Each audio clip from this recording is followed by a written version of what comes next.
Artemis II mission is a test mission of the Orion space capsule. Artemis II will be the first time we put humans on this rocket. We're going back to the moon because it's the next step in our journey to Mars. We were always going to the moon. Pushing ourselves to explore is just core to who we are. That's a part of being a human. And liftoff. We shall return. Continuing to test out every bit of Orion. Coming back to Earth, 7 miles a second. When humanity sets big goals, we can bring together genius from around the world. You have the best people on planet Earth putting this vehicle together. That's what's up. To innovate for the benefit of humanity and to inspire the world through discovery. And here we go.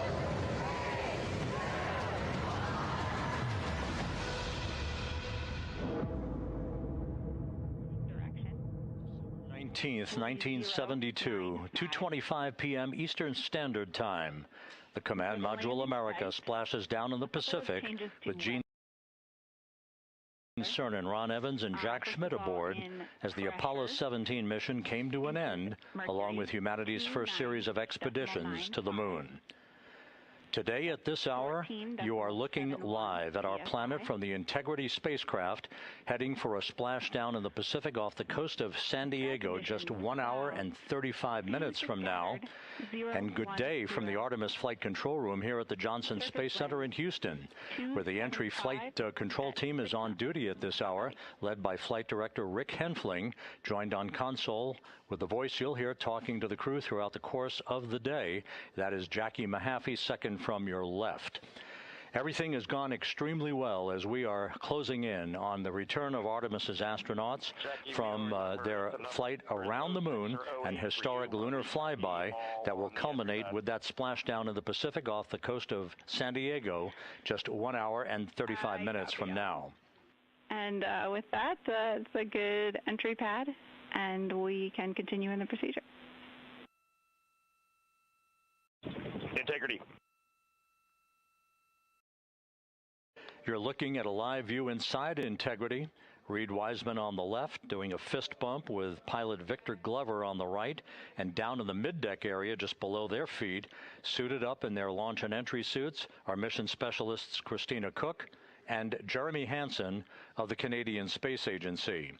A number of milestones yet to unfold before splashdown just over an hour and a half from now. Earlier today, the crew woke up at about 10:35 a.m. Central Time. They completed the final major maneuver of the flight, that being the return trajectory correction 3 burn.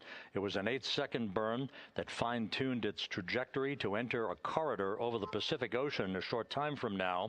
That will be the point of entry interface, where the crew will reach the first traces of Earth's atmosphere at an altitude of 400,000 feet.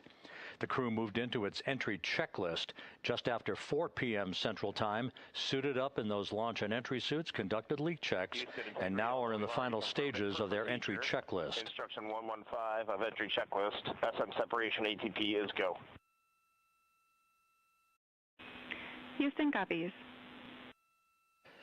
The next major milestone on the route home. Fully zipped, and they're working on EBS and then seating up.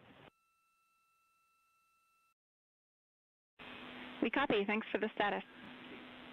Jackie Mahaffey talking to Reed Wiseman aboard Integrity. The spacecraft now about 12,000 nautical miles from the Earth's surface. The next major milestone on tap for the crew will be the handover of communications from the Deep Space Network to the Tracking and Data Relay Satellite System.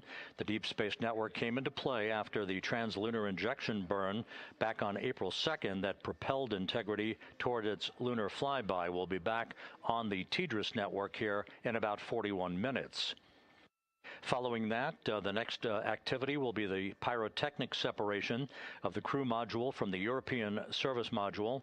That is scheduled at 6:33 p.m. Central Time, followed 4 minutes later by one final critical maneuver. That will be a 19-second burn of Integrity's thrusters in what is called the crew module raise burn. Now, what that does is it basically acts If you were sitting in a reclining chair, you'd basically tilt yourself back.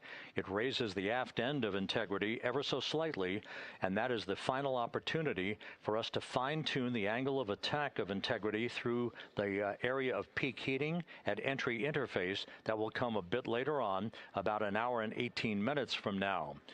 So after the raise burn, we will be in the final orientation that will minimize any peak heating on the heat shield of Integrity and prior to the time the crew enters the Earth's atmosphere at an altitude of 400,000 feet. Entry interface. This is the critical time where the crew will reach the first traces of Earth's atmosphere at an altitude of 400,000 feet, traveling 34,882 feet per second. Just 24 seconds after entering the Earth's atmosphere, we will experience a communications blackout expected to last 6 minutes in duration. This is planned, and it is caused by the interaction of the velocity of Integrity with the friction of Earth's atmosphere. There will be a buildup of plasma around the vehicle, and that ionization will prevent any communications with the crew and any receipt of data by flight controllers here in Mission Control. That blackout is scheduled to begin at 6:53 and 54 seconds p.m. Central Time. Again, a 6-minute blackout that will end, if all goes as planned, at 6:59 and 55 seconds p.m. Central Time. At that point, we expect to regain communications with the crew and a reacquisition of data through the tracking and data relay satellite system. We will have a series of roll maneuvers. These are computer commanded that will roll the vehicle slightly to the left, then back to the right. That will bleed off excess energy as we begin our peak period of velocity. We expect to reach a maximum velocity of 24,661.21 miles per hour, equivalent to about Mach 33 times the speed of sound shortly after we enter that blackout period. Once we exit the blackout period, of course, we're in the denser regions of the Earth's atmosphere, and then we get set up for the parachute deployment sequence.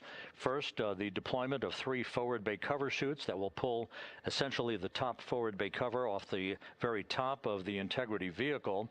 That will be followed by the deployment of drogue chutes, and then the final deployment of a series of 3 main parachutes at 7:04 and 44 seconds p.m. Central Time. From that point on, it is about 3 minutes or so until splashdown. Splashdown scheduled at 7:07 and 8 seconds p.m. Central Time at a gentle speed of 19 miles an hour. So just to give you some perspective, at the time that we enter the Earth's atmosphere, we're traveling somewhere around Mach 32. We will splash down at a speed of about 19 miles an hour. The G-forces that will build on the crew members inside Integrity will build to about 3.9 Gs. That is what is expected and what they have trained for and what the spacecraft is designed to support.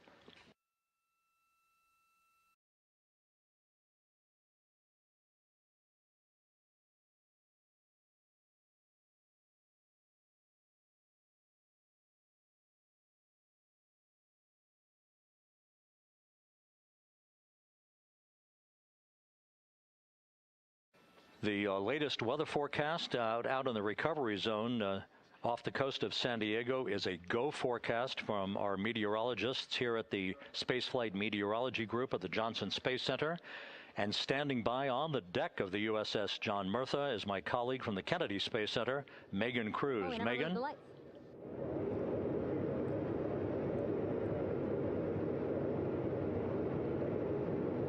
Hey there, Rob. Yeah, welcome to the bow of the USS John Murtha. This is where we will report out live updates from the ship as NASA and the U.S. military work to recover our Artemis II astronauts in just about an hour and a half. How exciting. Now, right now, as you can see, we are out in the Pacific Ocean. We are just west of San Diego. We're actually staged about 6.5 miles away from where we expect Orion to splash down. And then we will incrementally move closer. So at the time of splashdown, we'll be about 5 miles away, and then we will will move to 3.2 miles away. At that point, we'll pause, make sure that all the debris that might be coming down with Orion, because basically some parts of like the parachute system, they're jettisoned off Orion during descent. So we'll just want to make sure that those all land in the water and that we are safe to move even closer. So we will make sure that we can move a little closer, and at that point we will move to a mile away from Orion. And at that point the ship will circle the capsule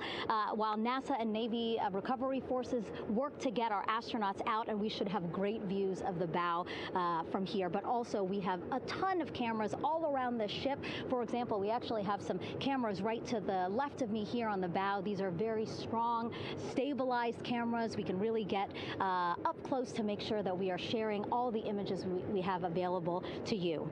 We also will have some views from above. We actually have 5 planes providing live views of Splashdown today. In fact, some of those aerial assets just took off from San Diego minutes ago. And then actually here on the flight deck, you see 4 helicopters, the 2 in the back. Those will take off in about 30 minutes from now, also with live cameras. So again, lots and lots of imagery that we hope to share with you today. And then those 2 helos in the front, those 2 will pluck the crew out of the water and fly them back to our ship. Now, the combined team here on the ship, more than 550 people, left San Diego 4 days ago, and since then I've watched different teams train every day, rehearse, final preps to make sure that they're ready for today. So to give us more of an update about how recovery is going on right now, why don't we turn over to Paul here, Paul Serpinski. He is the Assistant Artemis Recovery Director. Great to have you here, Paul. Great to be here, thanks. Absolutely. So you just left the landing forces operations center here on the ship. How are we looking for recovery? Right now it's looking great.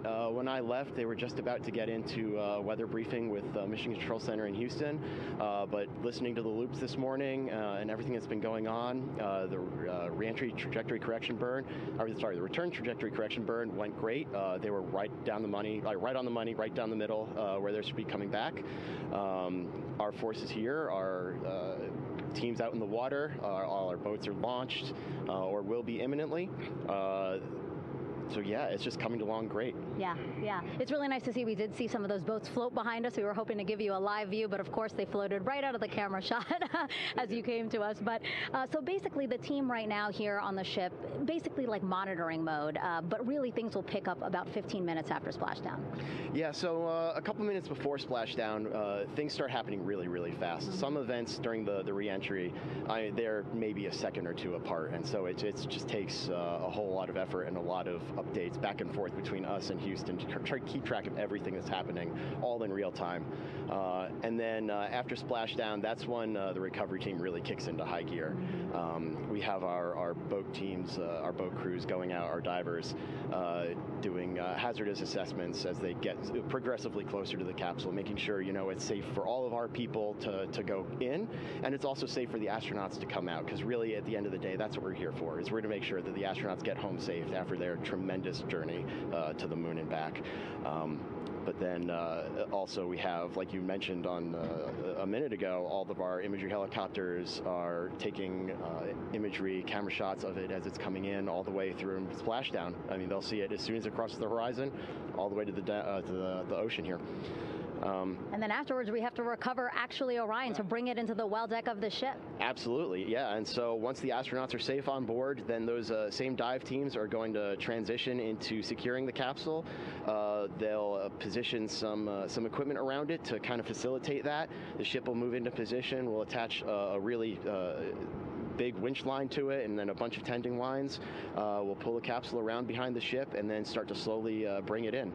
And then, Orion comes in, goes hard down, and everyone cheers. Yeah, great day. Great day, exactly. Lots to coordinate, a lot to manage. Basically planning for this recovery, Artemis II recovery, started a month after Artemis I launched. That was the uncrewed test flight of the Space Launch System rocket, as well as the Orion spacecraft. That was November 2022, a month later, all the planning for this. How does it feel to be so close to welcoming our friends, our astronauts home?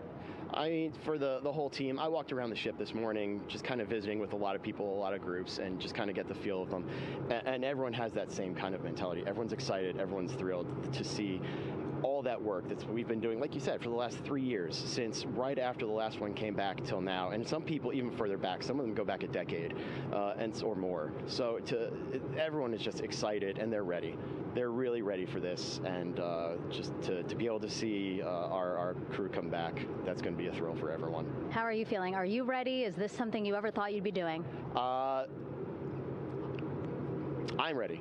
I'm excited. This has been the pinnacle of my career so far. It really has. I've seen a lot of firsts, a lot of lasts, but I can't think of ever topping seeing the first crew to go to the moon and back in 50 years, and to be here and be a part of that. And it's just a tremendous privilege. And on behalf of the whole team, I'm thrilled, and so are all of us. We're ready. Yeah, I definitely think that those words really embody how everybody on the ship is feeling. So thank you so much, Paul. I appreciate you being here. And so, Rob, we'll toss it back to you again. We will continue to join you with live updates from the ship as much as possible. Thank you, Megan. Back here at the Johnson Space Center, the entry team of flight controllers looking over the shoulders of Reed Wiseman and Victor Glover there on the flight deck of Integrity, and again, just below their feet in the mid-deck area, if you will, Christina Cook and Jeremy Hansen of the Canadian Space Agency. They're in the final review of their entry procedures and all of the activities that will follow here very shortly in trip hammer fashion. We should note that after splashdown occurs, the flight control team here in Houston will be monitoring the orientation of the Integrity spacecraft. We are expecting it to splash down upright in what is called the Stable 1 configuration, with the top of the spacecraft pointed upward. Stable 2 would indicate that it is upside down in the water. Regardless of the orientation, there will be 5 inflatable airbags called the CMOOS system. That's the acronym for Crew Module Uprighting System. We are suit on complete.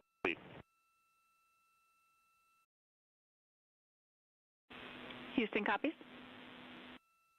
Reed Wiseman acknowledging that the final steps in suit donning are now complete for the crew. Leak checks have been completed earlier. The CMOOS system, those 5 inflatable airbags, will be inflated with helium. Those airbags will ensure that the vehicle remains upright. While that activity is going on, the flight control team here will be checking the systems on Integrity, also making sure that there's no leakage of toxic gas from the spacecraft. It should take about 15 minutes from splashdown to the power down of all of the systems on Integrity. And at that point, assuming everything is in a nominal fashion, then the green light will be given for the Navy recovery teams to begin to make their way closer to Integrity to begin the erection of a large inflatable life raft called a front porch that will be buttressed up alongside the hatchway to the spacecraft. That life raft will be used to bring the crew members out of this vehicle once the hatch is open, one by one. They'll get their land legs back after 9 days of weightlessness before they're put in harnesses to be hoisted one by one in sequential fashion, in an alternating fashion, to the 2 hovering Navy helicopters overhead. Houston Integrity for a status. Go ahead. Seats 3 and 4 are connecting umbilicals. We're going to be stepping into leak check soon. 1 and 2 will be seated. 3 and 4 will be free float, and we'll configure EPROC accordingly. Houston copies all. Reed Wiseman talking about the current procedures with the suiting of the crew members and subsequent leak checks, a final leak check for all 4 crew members. Everything is actually running a few minutes ahead of schedule. So once the life raft is inflated next to the Integrity spacecraft and the recovery teams have arrived alongside of the vehicle, the hatch will be open and the crew members will be brought outside into that front porch, as it is called, one by one. They then will be hoisted into the hovering helos overhead And those helos then will turn around once the 4 crew members are on board, 2 for each helicopter, and will head back to the ship. That should be about a 10 to 15-minute transit. Once the helicopters land on the deck of the USS John Murtha, the crew members will be exiting those helicopters and brought into medical bay on the deck on the ship itself for comprehensive medical exams. They will spend a period of time yet to be determined on board the USS John Murtha before they are flown by helicopter to the shore in San Diego, to the San Diego Naval Air Station, and ultimately will board a NASA jet for the flight back to the Johnson Space Center here in Houston. Just to recap some of the key times that are coming up, we are expecting the separation of the crew module from the service module just 43 minutes from now. That is expected to occur at 6:33 p.m. Central Time, 7:33 p.m. Eastern Time. That will be followed just 4 minutes later by the crew module raise burn, the use of Integrity's thrusters one final time in a 19-second burn to slightly tilt the vehicle up into the correct orientation or angle of attack to ensure that it enters the Earth's atmosphere at the right angle, if you will. That will help deflect the buildup of heat against Integrity's heat shield. This was a deliberate move, a change in the procedures from the Artemis I mission that resulted in unexpected char loss on the Avcoat heat shield that had not been intended based on the entry trajectory for the Artemis I mission. What we're doing is we deliberately changed the trajectory of the entry from a skip entry that was about a 3,000-mile transit across the Pacific Ocean. We are expecting now from entry interface to the point of splashdown to have a range of just 1,701 nautical miles, and that in of itself will reduce the exposure time of heating on the heat shield of the spacecraft. Once the raise burn is complete, then the stage is set for entry interface at 6:53 and 31 seconds p.m. Central Time. That means that Integrity will be entering the Earth's atmosphere at an altitude of 400,000 feet, traveling at about 34,882 feet per second, heading for its splashdown site off the coast of San Diego, as you just heard from Megan Cruz on the deck of the USS John Murtha. Splashdown once again under those 3 main parachutes is expected at 7:07 and 8 seconds p.m. Central Time, 5:07 p.m. Pacific Time, 2.5 hours before sunset. The actual total distance traveled for Integrity from launch to splashdown is estimated at 694,481 statute miles. Now that includes the first high elliptical Earth orbit following launch that enabled Integrity to move to 43,000 miles above the Earth at its apogee, and enabling a 24-hour period of systems checkouts before the flight control team here and the mission management team gave approval for Integrity to conduct its translunar injection that propelled it on its way to the moon and its historic lunar flyby. So the total distance we expect this vehicle to have traveled at splashdown, 694,481 statute miles.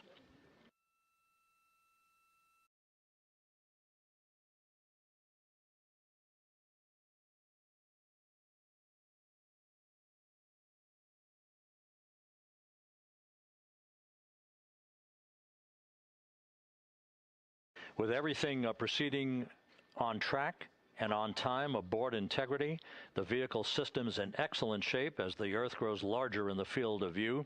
Let's go back to the USS John Murtha and Megan Cruz, who is standing by.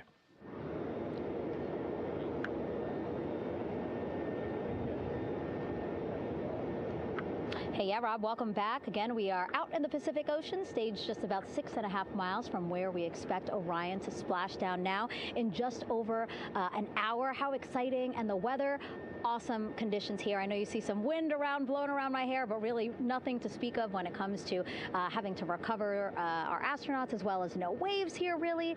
So yeah, we're expecting a really great day. Also, hopefully, some really great views. You can see behind me that some of the clouds are starting to break up, so that's really exciting.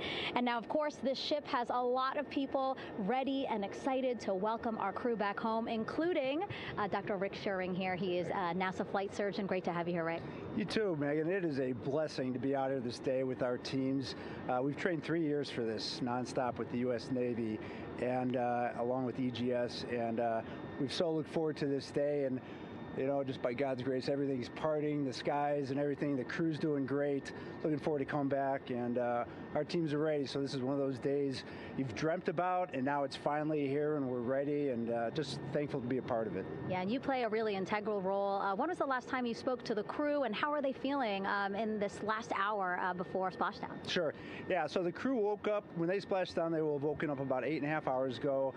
Me and my fellow crew surgeons, Doctors Chris Haas and Rafi Kumjian from the Canadian Space Agency, spoke with them about 6.5 hours ago, just to double check on how they were doing, if there's any medical issues, you know, how they slept, and then kind of go over their landing day protocol for their medications, for what we call a fluid load, to try to replace some of the fluid and electrolytes that they've lost with just a normal space adaptation. Once they got to space, they kind of have to replace some of that fluid to help them with the whole landing kind of readaptation to 1G, which they haven't done for the last 10 days.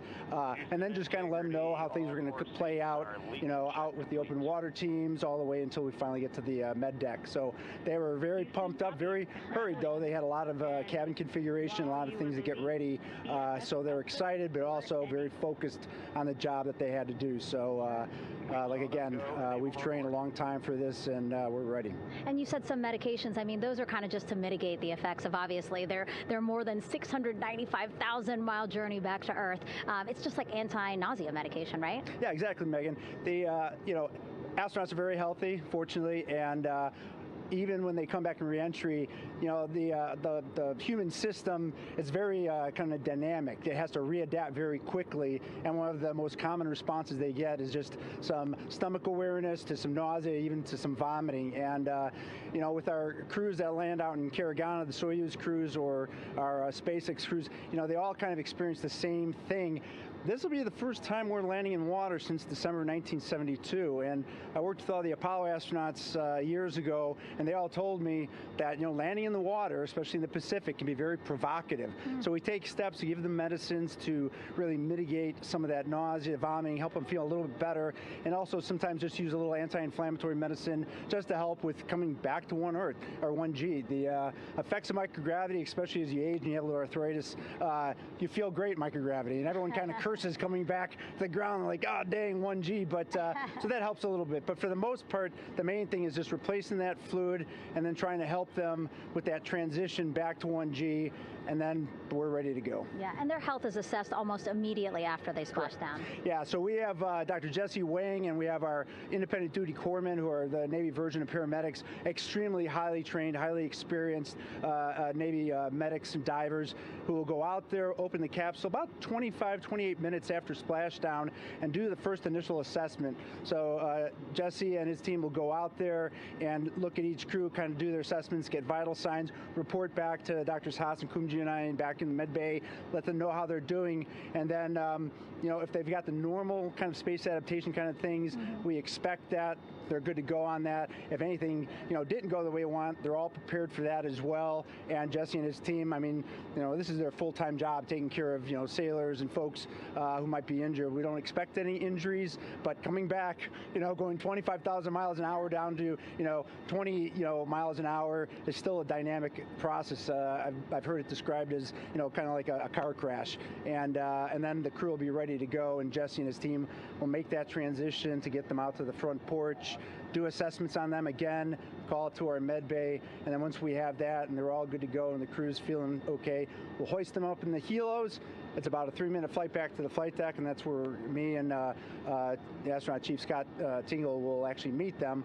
I'll get eyes on them, make sure they're all good, just take very slow transitions, and then one by one we'll either get them out with the SMTs, the SAR med techs, under each arm, just kind of just walk them very slowly to med bay, which actually helps them acclimate back to 1G. Or if they really don't have their sea legs back yet, then we might put them in what we call a stair chair, which will be right behind them, and then just very slowly kind of get them back into med bay to start our full assessments with the team. Yeah, so a really great team here to support them as soon as they get back, and also all throughout the mission, of course. You talked a little bit about this, but obviously, we have seen astronauts return from the International Space Station for over 25 years, so we kind of know that that journey, how it affects the body. But yes, we're talking about humans returning from the moon for the first time since 1972. How is this different from your perspective?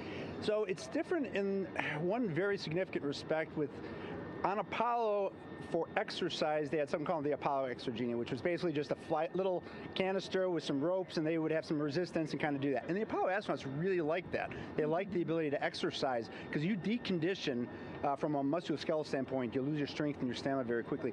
We had something called the Orion flywheel, which was able to impart much greater loads in terms of resistance, so they're able to do squats, deadlifts, different things, not dissimilar to what the ISS astronauts do, but with a lot less room to do it. And they also did rowing activities for cardiovascular health, and the crews loved it.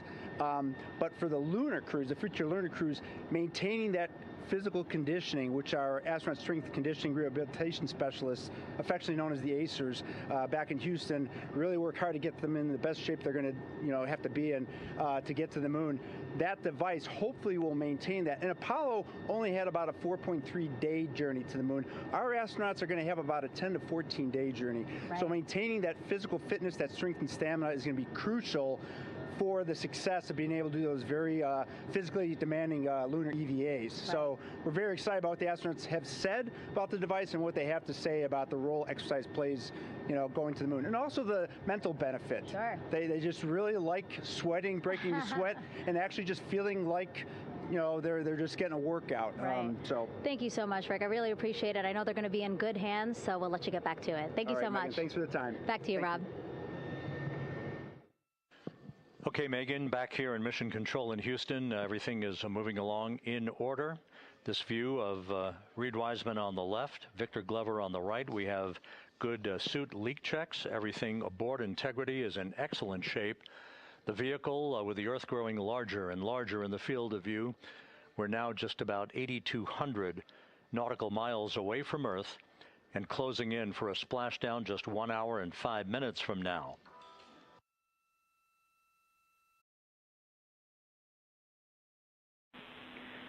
Integrity, just under a minute till your GPS maneuver initiates, and both GPS units look eager to acquire.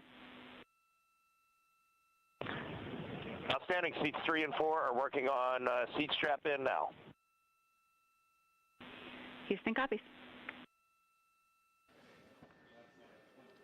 Once again, as we start to close in on some of the major milestones, the first one coming up in just 31 minutes. And Integrity, just confirming the LCG gas trap was able to be closed out. Affirmative. Copy. Crew module, service module separation scheduled just 31 minutes from now. The key point of interest, of course, will be the performance of Integrity's heat shield during its high-speed entry back into Earth and the peak heating that is expected around the spacecraft of some 4,000 to 5,000 degrees Fahrenheit. On Artemis I, as I think most folks know by now, we flew a trajectory known as a skip entry, in which we performed an initial dip into the atmosphere to bleed off some energy. Then we skipped out of the atmosphere and dipped back into the atmosphere before splashing down in the Pacific. But after the mission was over with, we noticed unexpected liberation of some of the charring effects on the heat shield known as AVCOAT. Before the flight, we had an opportunity to sit down and talk with Entry Flight Director Rick Henfling to get a perspective on what this all means and how the mission was redesigned to try to protect Integrity's heat shield to a higher extent. Let's take a look at that interview. Returning from the moon is a lot different than deorbiting from low Earth orbit. When we return from the moon, we expect to achieve velocities upwards of 36,000 feet per second. And in order to slow down to a nice, graceful splashdown in the Pacific Ocean, the flight crew is going to experience between 3 and 4 times the force of Earth's gravity. On Artemis I, pressure buildup inside the char layer of the heat shield resulted in the char losses we saw. NASA established a Tiger team whose job was to investigate the cause of the problem and then make recommendations on how to fly the Artemis II mission safely and successfully. And so for Artemis II, we are going to fly a profile that ensures the spacecraft will not see that same type of pressure profile. And so the char losses seen on Artemis II will not be like the ones that we saw on Artemis I. Rick Henfling indicated that the orientation of the spacecraft and the shortening of the distance of transit to the splashdown zone from the point of entry interface when we reach the top of the Earth's atmosphere, which will be coming up at 6:53 and 30 seconds p.m. Central Time, should do the trick in minimizing the deleterious forces against that heat shield that were noticed on the Artemis I mission. We think we see a beautiful sunrise over the west coast of Australia.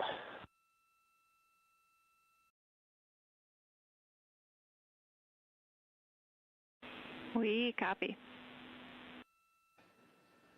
Commander Reed Wiseman reveling in his final hour in space on this mission as Integrity is passing over the southwest coast of Australia now at an altitude of some 7,600 nautical miles.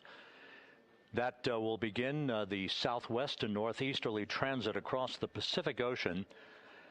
Let's talk a little bit more about some of the highlights and some of the numbers associated with the points of interest here. We are 27 and a half minutes away from crew module, service module separation.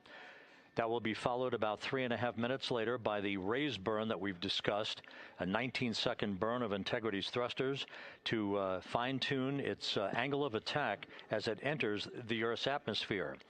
Entry interface is scheduled 47 and a half minutes from now. That's the point at which we will reach the top of the Earth's atmosphere, traveling about 34,882 feet per second at an altitude of 400,000 feet.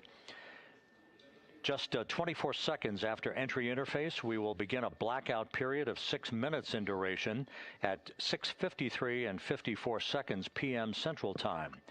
Now, right about 10 seconds after the blackout period begins, we are expected to reach peak speed, which would be 24,661 miles an hour. That'll be about 103 miles an hour short of the velocity record set by the Apollo 10 astronauts, Tom Stafford, Gene Cernan, and John Young, when they returned from the moon on the Apollo 10 mission in 1969. That blackout period is expected to last 6 minutes in duration. At 6:54 and 52 seconds p.m. Central Time, we'll reach our peak heating period of about 4,000 to 5,000 degrees while we're in a communications blackout from Integrity and its astronauts. That blackout should end at 6:59 and 55 seconds p.m. Central Time, at which point we expect to regain communications with the crew. Capcom Jackie Mahaffey here in the flight control room will be talking to the crew, calling them, and we'll await a response from the crew as they come out of that blackout period. And at that point, their altitude will be just 157,000 feet above the Earth, traveling at 13,000 feet per second with a range to splashdown of just 147 nautical miles. From that point on, the next key series of events will be the deployment of a series of parachutes that we discussed before.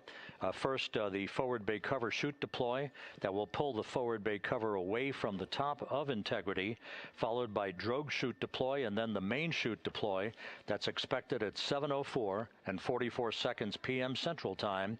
That will begin the gentle descent of Integrity towards its splashdown at just a velocity of just 19 miles an hour. And that will begin the recovery operations that you just heard Megan Cruz discuss with her folks on the USS John Murtha. All of Integrity's systems in great shape. The crew is suited up. Leak checks complete as we stand by for the next major milestone, which will be the crew module service module separation just 24.5 minutes from now.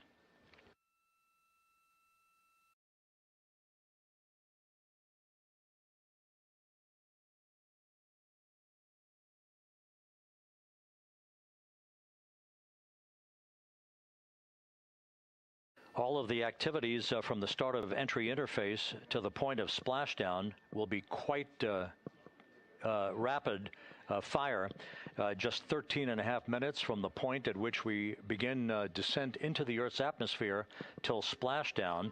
And just to show you, as Rick Shearing, the flight surgeon, alluded to in his interview with Megan Cruz, all of this happens to decelerate the vehicle from traveling around Mach 33 to just 19 miles an hour at splashdown. All of that happening in just 13.5 minutes. But the vehicle and the parachutes are all designed to support all of that, so we'll be standing by to report all that to you in sequential fashion as these milestones are ticked off and as we hear from the crew during its entry back into the Earth's atmosphere and ultimately when they emerge from the blackout period, and at that point we'll be just minutes away from splashdown.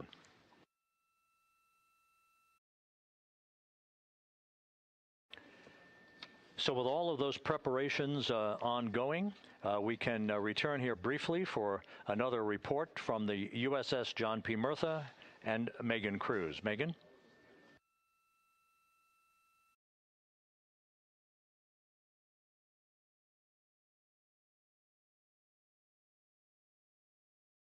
And we'll regain that communication with the USS John P. Murtha just momentarily. In the meantime, everything is on track aboard Integrity, the flight control team here in Houston, led by Entry Flight Director Rick Henfling. The voice you will hear talking to the crew is that of Jackie Mahaffey. She will be reporting everything to the crew and receiving their reports as they enter the Earth's atmosphere for their 13.5-minute plunge back into the atmosphere for splashdown off the coast of San Diego. Now we have the ship back with us and Megan Cruz aboard the USS John P. Murtha. Megan? 11 balloon, right?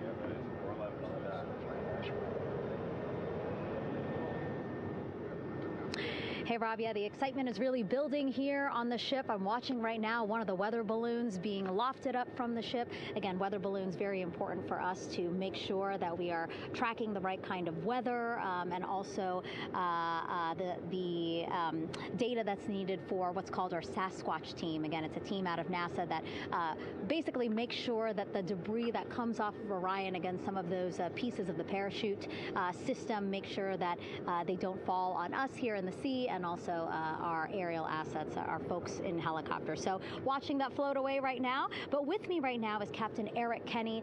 He's the commanding officer of the John P. Murtha naval ship. Thank you so much for being here. There are so many moving parts that you have to keep an eye on. That's absolutely right, yeah. But first of all, on behalf of the crew of USS John P. Murtha, Megan, thanks for having me on today.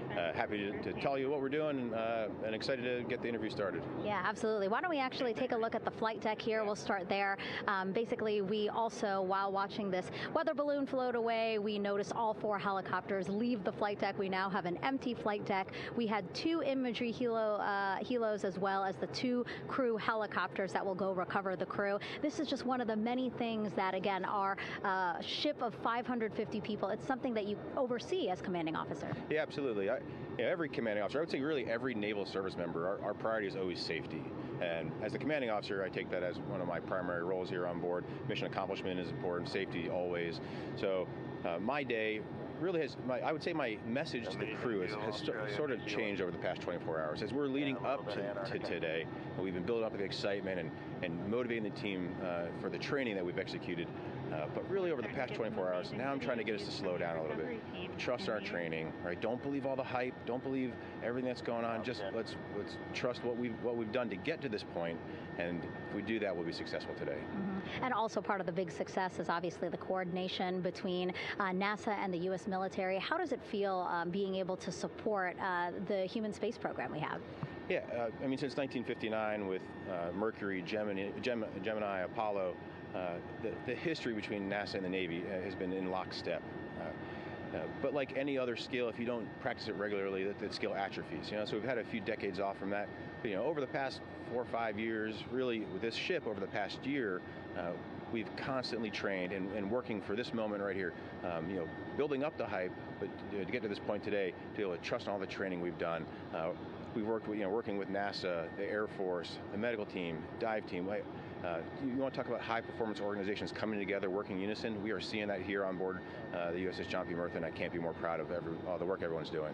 Yeah, you had some great words this morning saying just that, again, that it's really nice to see everybody working together and so excited. I mean, you just became the commanding officer of this ship back in February. How does it personally feel for you to be a part of this historic moment today? Yeah, I mean, first and foremost, I'd say any opportunity to command any warship in the United States Navy is a tremendous honor, is a pinnacle of any naval officer's career. That being said, as my change of command was approaching, and I realized that Artemis was going to be in the window here, to say that I'm humbled and honored to be here is an understatement. What really just excites me is the opportunity to see this crew, who has been training so hard over the past year plus, come together. It is what inspires me. Listening to NASA and the ownership and pride they take, they make my crew better. I think we're making NASA better together. That synergy is something that I'm happy to see and hopefully take forward with me in my career. Yeah, it's all about partnerships. We couldn't do it without you, and we couldn't have gotten to the moon without our international partners as well. So thank you so much, Captain. It was really great to have you here today. Thanks, Megan. Awesome. All right, Rob, back to you. Thank you, Megan. Back here in Mission Control in Houston. We just had a quick view of the crew. We'll get that view back, and there they are again. Here in Mission Control, the entry team of flight controllers led by Rick Henfling and Jackie Mahaffey serving as the spacecraft communicator. We have just handed over communications links from the Deep Space Network that we communicated with the crew through from the time of the translunar injection burn back on April 2nd. We've just handed back to the tracking and data relay satellite system as we prepare for the crew module service module separation that will take place just 17 minutes from now. With the Earth looming in front of Integrity as it barrels back for a splashdown of the Pacific just 50 minutes from now, we're just 5,700 nautical miles from splashdown. Just one other quick note about the comparison from the Artemis I entry profile to the Artemis II entry profile and how that is serving as an extra layer of protection for Integrity's heat shield. The Artemis I entry had an entry range of some 3,178 nautical miles, a very long downtrack, and a very longer period of exposure to heat loads than we're experiencing tonight. It also had that skip entry profile that we discussed earlier, dipping into the Earth's atmosphere, then back out, then back in. It was about 20 minutes of exposure. Integrity, Houston, comm check on TDRS. Jackie, we have it loud and clear on TDRS. We have you the same. And there's one of the weather balloons being deployed from the USS John P. Murtha.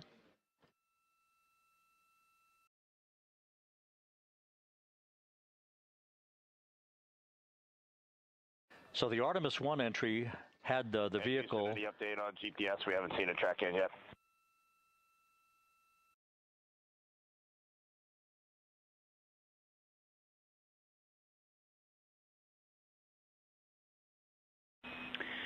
Reed, we are watching. We are starting to get into the window where they may start acquiring, so should be within the next 10 minutes.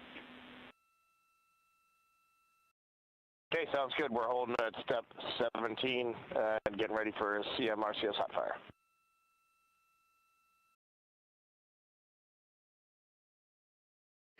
And that exchange indicating that we are expecting to acquire data from the GPS system on board. That'll be a navigational tool that will basically tell Integrity's computers that they're on track down the center line of the corridor for the entry interface that will lead them to their splashdown point.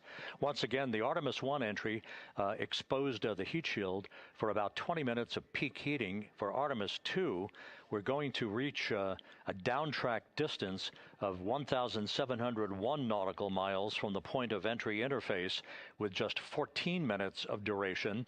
And it's basically a different angle of attack, a little bit steeper angle of attack that will protect the heat shield from excessive heat loads. So that is the difference between Artemis I and Artemis II, all designed into this mission to gather data, to protect the heat shield, since the Artemis III mission and beyond will have a different designed heat shield that will allow that skip entry type of profile to be resumed for all of the future missions coming back from the south pole of the moon when we initiate lunar landings.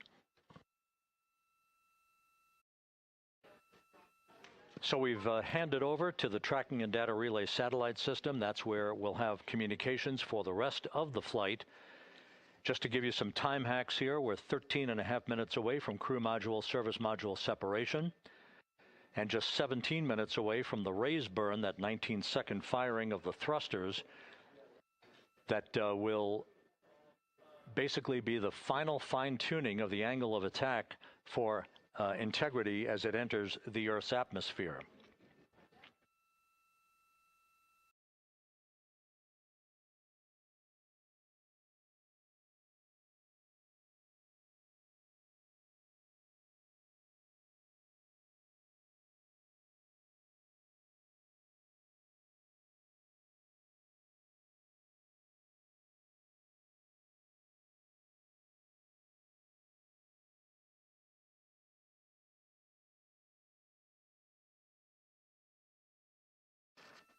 And once again, a dueling box view of some of the assets that are involved in recovery operations today. The Integrity, cabin configured, all crew suited and seated. Houston, copies. That confirmation from Reed Wiseman aboard Integrity, as you see the assets being deployed to the splashdown zone.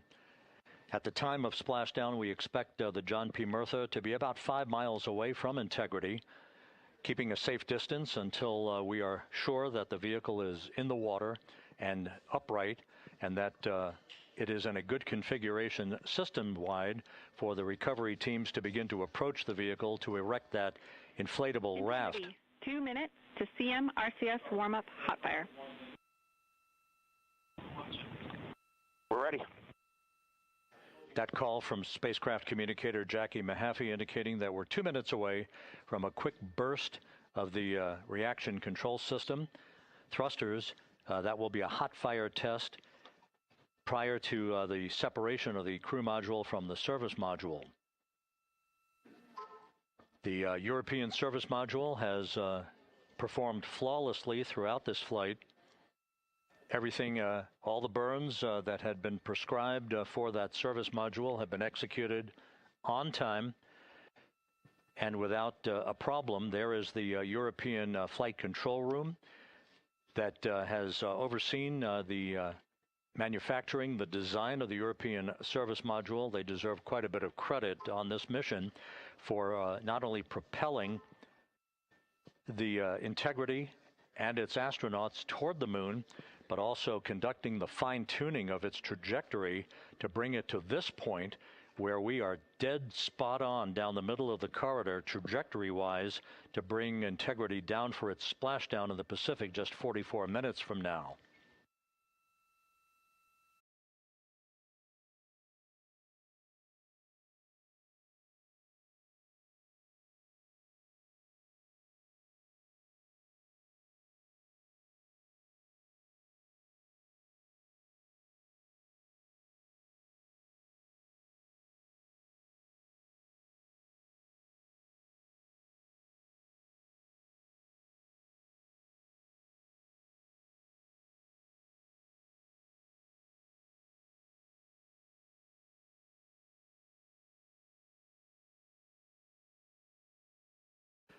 What you're looking at is a computer-generated visualization based on real-time telemetry from Integrity. Currently traveling about 16,000 miles an hour.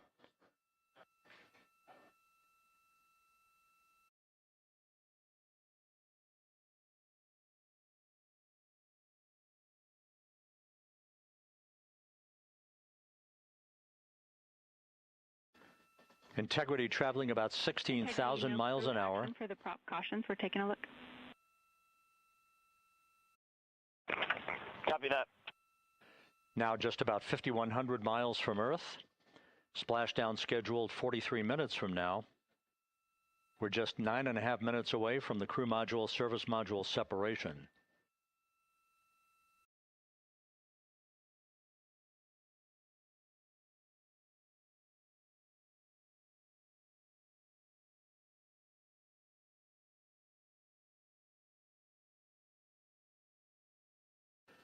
We are confirming. Integrity, we are assessing details, but so far looks like a good hot fire.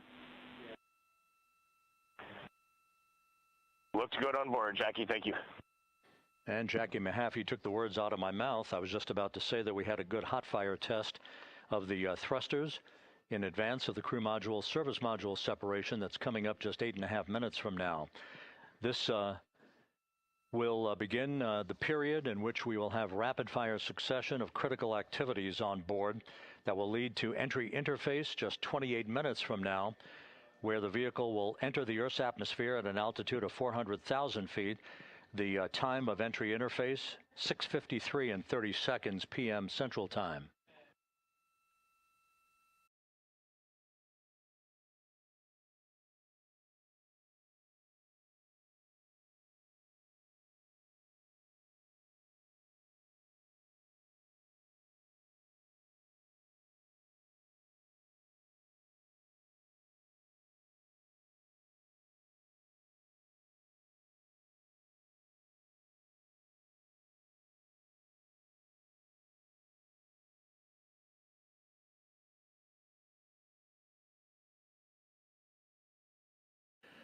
Integrity's astronauts were awakened at mid-morning to begin their entry preparations. And propulsion officer now reports a good hot fire test in preparation for the crew module service module separation.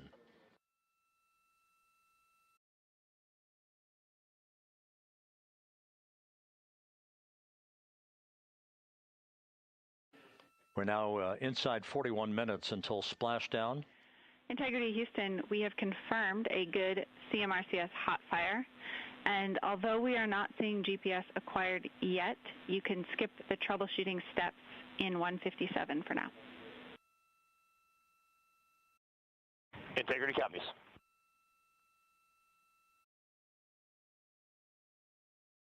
That GPS discussion indicating that we will be acquiring navigational data for Integrity through the Global Positioning System equipment on board. We just don't have it yet, but we will. All of Integrity's systems are in great shape to support its high-speed entry into the Earth's atmosphere. It, once again, will reach a peak speed of 24,661.21 miles an hour. You're calling GPS. We at least have GPS 1 looking good on board.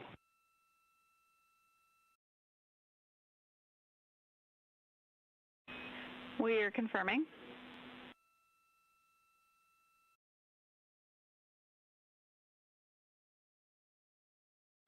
The Guidance, Navigation, and Control Officer here in Mission Control confirming that we have good lock on GPS data. We are on a communications link now through the Tracking and Data Relay Satellite System. Now, following splashdown, we're going to lose that link and go to what's called a VLDR, a very low data rate communications link, so that we can talk to the crew inside Integrity as they are on the water. Integrity, confirm we do see good GPS. We do too, especially GPS 1 is accepting in nav channels 1 and 3. That GPS data is basically telling Integrity's onboard computers its position relative to the Earth, but its trajectory and its orientation according to flight dynamics, and the guidance, navigation, and control officer is spot on. We have now armed the pyros for the crew module, service module separation coming up less than 5 minutes from now.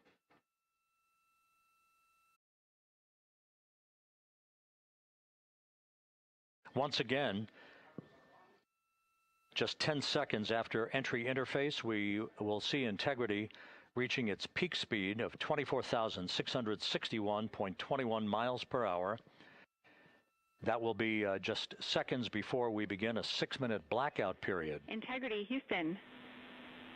Your vehicle is in a good config for CM-SM SEP and go for CM raise.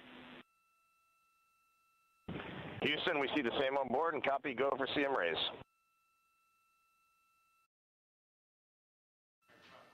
That CM raise referred to as the slight firing of 19 seconds by Integrity's thrusters with a change in velocity of 9.9 feet per second, a slight nudge of the aft end of the vehicle so that it's tilted a bit upward, providing the final angle of attack as the vehicle enters the Earth's atmosphere. This being the mitigating factor that will reduce heat loads on the heat shield as we reach a point downrange from the start of entry interface, some 1,701 nautical miles to the splashdown site.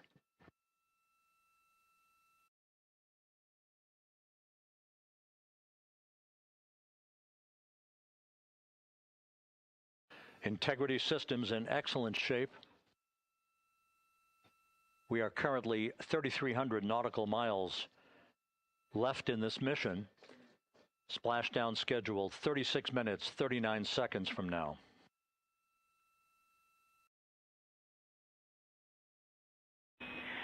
Integrity, Houston. For the 2 enabled prop cautions, what happened is while the thrusters were firing, multiple pressure sensors on each of the strings diverged a bit from each other. Those limits look to be set pretty tight. We think it could happen again when the thrusters fire in the future, so we are going to suppress those messages. We concur with suppress, not inhibit. Thank you. That exchange between Jackie Mahaffey, our Capcom for tonight, and Reed Wiseman aboard Integrity, indicating basically to ignore sensor data. All of Integrity's systems are in good shape.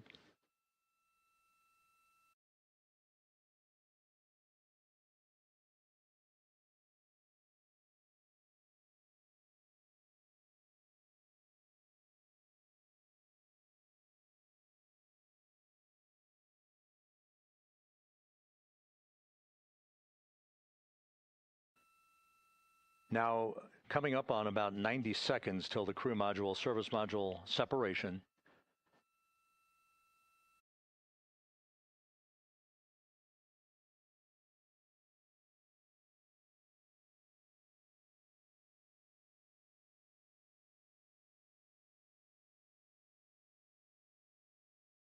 All quiet here in Mission Control as we enter the most critical phase of the completion of this flight. All of the preparatory activities leading up to the vehicle entering the Earth's atmosphere just 21 minutes from now.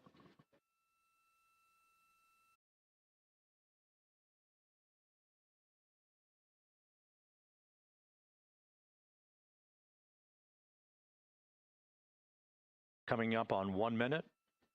Mark 1 minute till crew module, service module separation.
And we have confirmation of crew module, service module separation, and a great view, albeit momentarily. Houston, good step on board. Houston copies and concurs. The European service module now separated from Integrity, a job well done. Integrity, no action for the 4 CDH cautions. Those are SM related, not applicable. Integrity.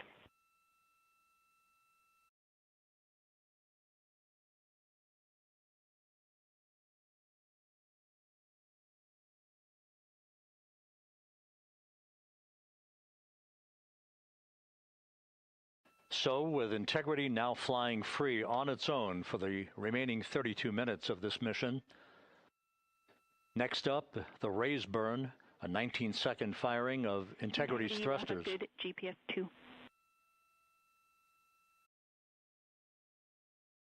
Integrity copies, good GPS 2. Coming up on the 2-minute mark until the raise burn. Again, this is the final tweaking of the orientation of Integrity to put it in the right angle, if you will, the angle of attack that it will fly in during its entrance into the Earth's atmosphere. Entry interface now just 18 minutes, 25 seconds away. This is a visualization, but driven by real-time telemetry. This is the maneuvering of Integrity to the raise burn orientation. Just 2,800 miles from Earth.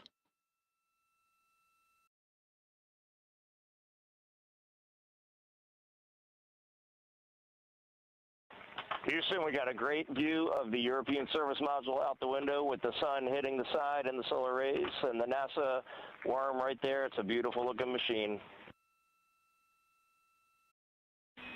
Roger.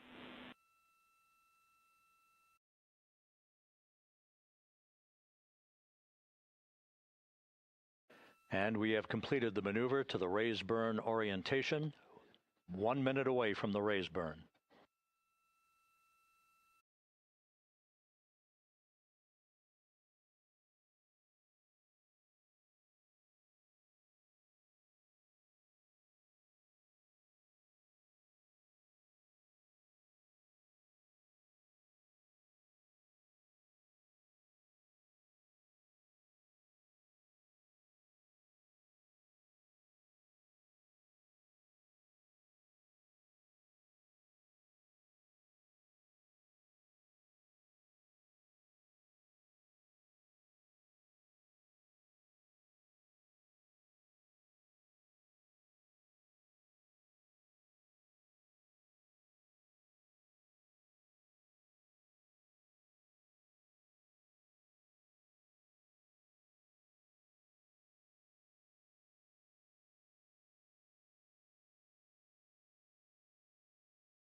And the crew module raise burn is underway, a 19-second firing of the thrusters, and we have a completion of the burn.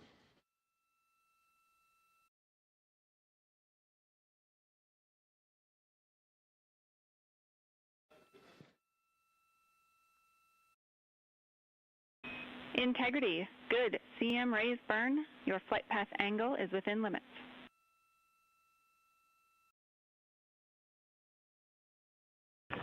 Integrity copies. Looks good on board, Jackie. So the final maneuver is now complete. Our trajectory for a splashdown in the Pacific 29 minutes from now is set and will not be amended any further. And we have the right angle of attack to mitigate any excessive heat loads on the vehicle during entry interface. Integrity, Houston, a heads up about comm coverage. When you perform the 180 roll, for the first minute or so in that attitude, we expect about a minute LOS. We copy.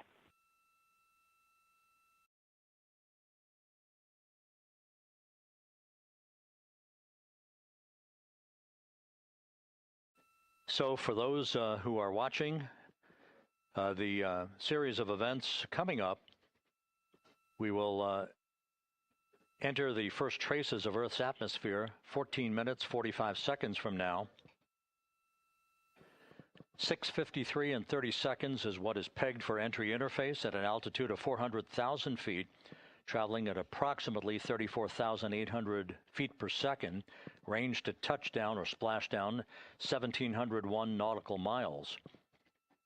24 seconds after entry interface, we will enter a 6-minute blackout period in which we will lose communications with the crew. This is expected due to the buildup of plasma around the vehicle. That's an ionization effect due to the collision, if you will, of the velocity of the spacecraft with the friction of the Earth's atmosphere. That 6-minute blackout is expected to begin at 6:53 and 54 seconds p.m. Central Time. During that period of time, we will reach our peak speed of 24,661 miles per hour. That comes just short, based on unofficial data from the flight dynamics officer right now, will come just short of the velocity record set by Apollo 10 of 24,791 miles per hour in 1969.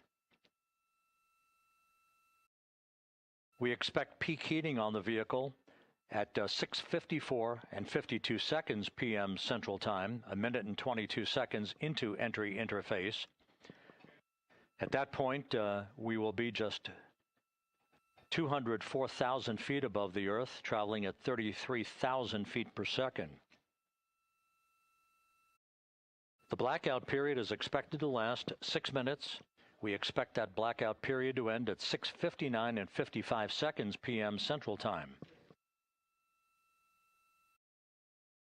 From the end of the blackout period until splashdown, it is just 7 minutes, at which point we'll start deploying the series of parachutes to slow integrity down to an ultimate splashdown velocity of just 19 miles an hour. We see the same, waiting for the 180 rolls.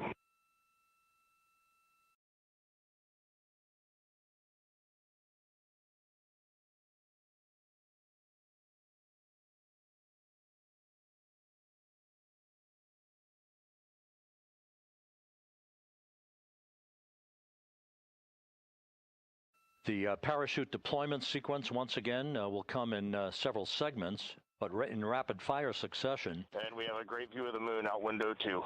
Looks a little smaller than yesterday. Guess we'll have to go back.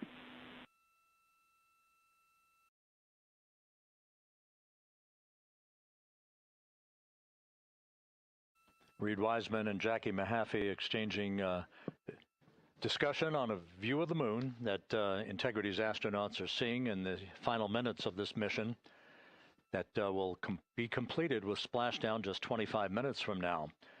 3 forward bay cover parachutes will be used to pull the forward bay cover off the top of the vehicle. Then 2 drogue parachutes will be deployed to slow and stabilize the crew module during its descent, followed by 3 pilot parachutes that will lift and deploy the main parachutes from the forward bay. The final sequence will have 3 main parachutes deployed. These will be 116 feet in diameter, each main parachute approximately 265 feet long when reefed. The parachutes will ultimately slow Integrity down from its peak speed of almost 33 times the speed of sound to a gentle 19 miles an hour at splashdown.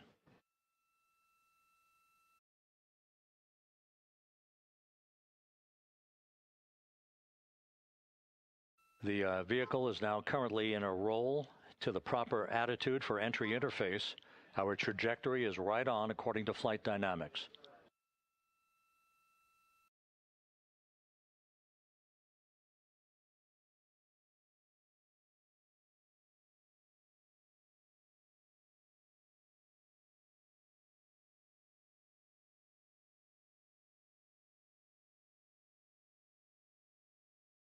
Integrity is on a trajectory from southwest and northeast across the Pacific Ocean, descending at a rate of 15,000 feet per second.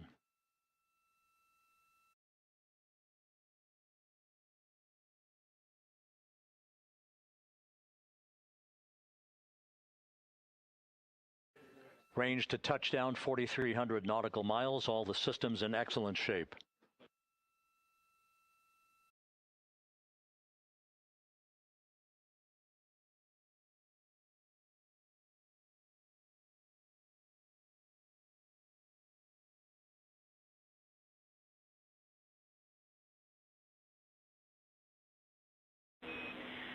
Integrity, Orion in the EI roll 180 attitude. Looks good on board, Jackie.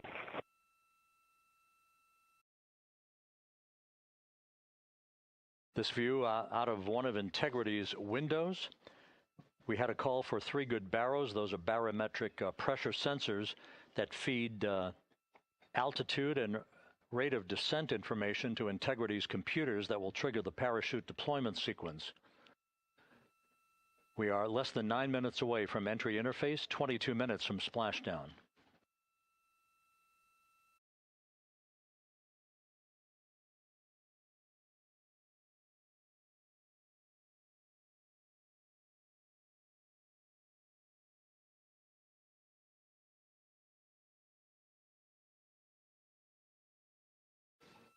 You can see the reflection of one of the crew members in the window.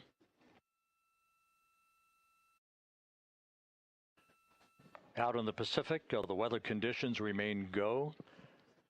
Just a few clouds, some scattered clouds, winds at 10 knots, wave heights just about 4 feet.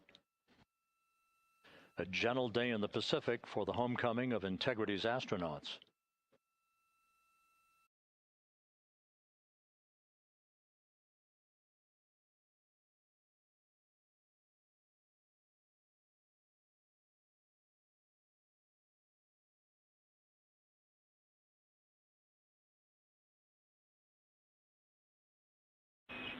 Integrity back in EI attitude.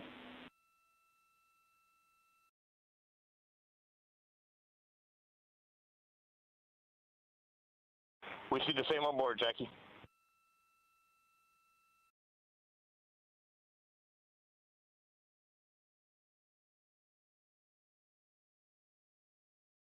Houston, purge is complete.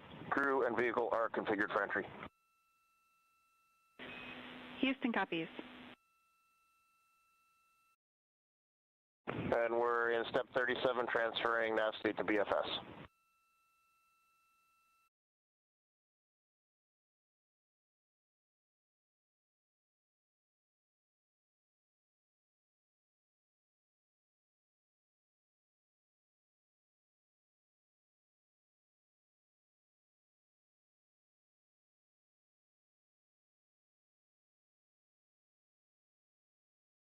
And Houston, in instruction 509, we are not below 0.2.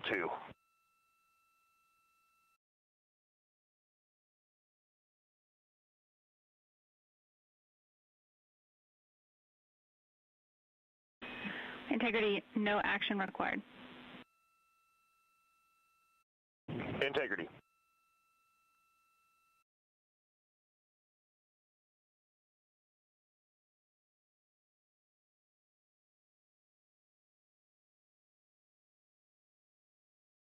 Now 6 minutes away from entry interface.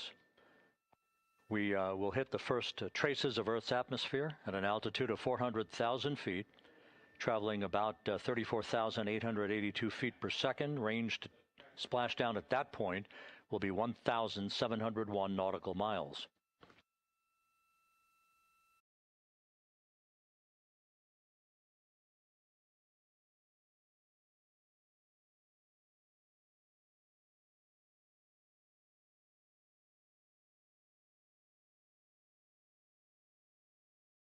And once again, just a reminder, some 24 seconds after entry interface, we do expect to lose communications with the vehicle and the crew during a 6-minute blackout period when a plasma shield will build up around the spacecraft due to the ionization, due to heating effects. And Flight Dynamics has just confirmed we will have a blackout period of exactly 6 minutes in duration. And once again, that's due to the fact that a plasma buildup around the vehicle will prevent communications and data, so we will not be able to talk to the crew members at that time, nor will we receive data here in the flight control room. Houston, everything is looking good on board. Just confirm no pre-EI downloads. Houston concurs. That blackout period to begin at 6:53 and 54 seconds p.m. Central Time, and again will last about 6 minutes in duration.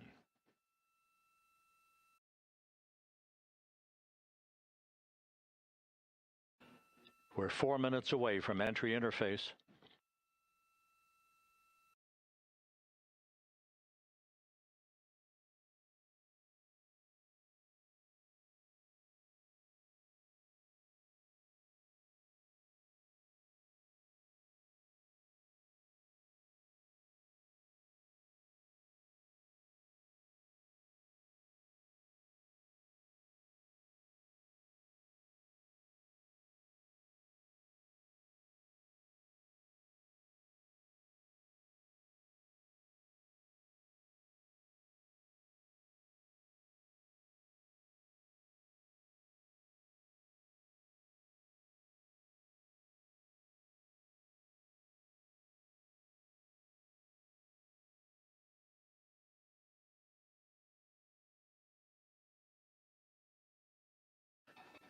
This view from Integrity as it crosses from southwest to northeast across the Pacific Ocean, 3 minutes from entry interface.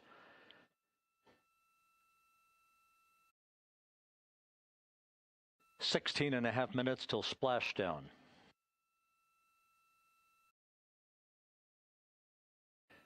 The USS John P. Murtha and the recovery team is on station and in position, as are the airborne imagery assets that we hope to receive imagery from as Artemis enters the Earth's atmosphere and through parachute deployment.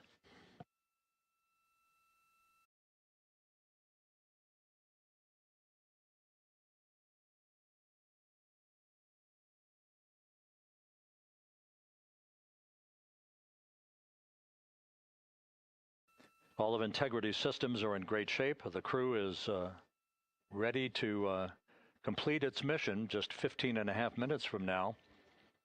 All of the activities today have gone off in perfect fashion. No issues with the vehicle, no issues with the crew. And the weather at the splashdown site is go.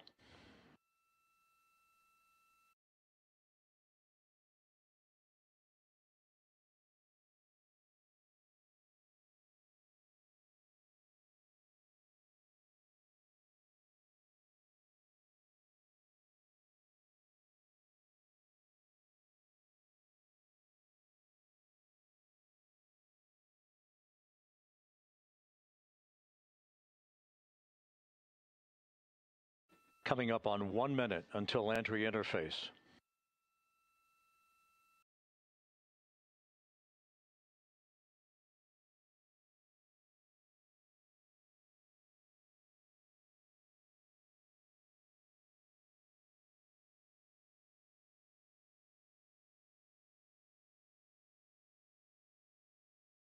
Mark 1 minute until entry interface. 1 minute, 20 seconds until the expected start of our 6-minute blackout. Integrity, 1 minute to a 6-minute blackout. Integrity.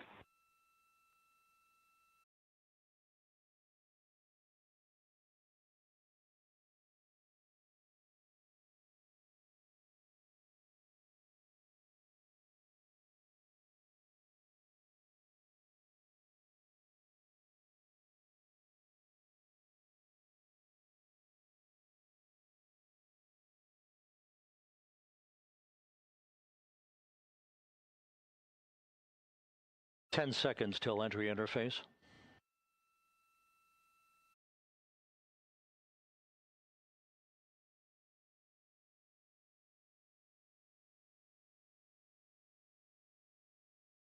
And we have crossed the threshold, now entering the Earth's atmosphere.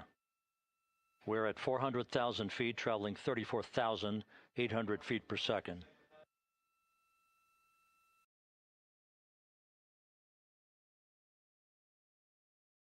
Time to splashdown, 13 minutes, 10 seconds.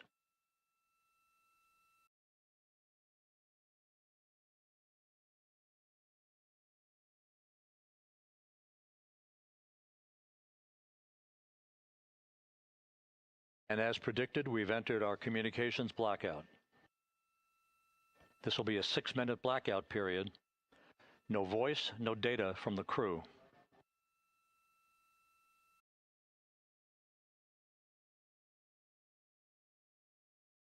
We're 30 seconds away from the anticipated point of peak heating on the vehicle, where temperatures will rise to about 4,000 to 5,000 degrees Fahrenheit. This is the true test of our trajectory.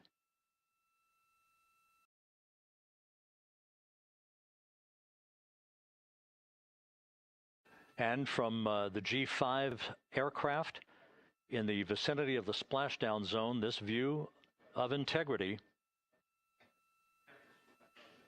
So that pinpoint of light shows the vehicle as it enters the period of peak heating in the Earth's atmosphere, the first tug of gravity being felt by Integrity's astronauts since their launch back on April 1st.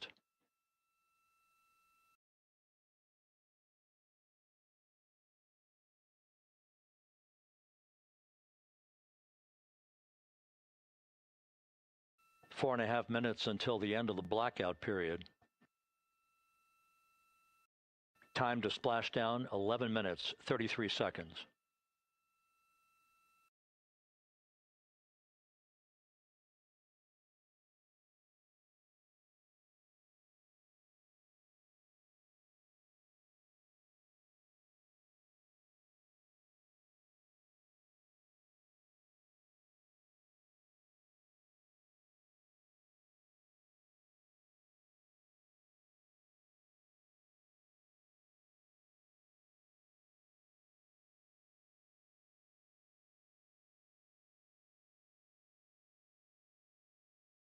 The landing and support officer reports that the P-3 has acquisition on Integrity.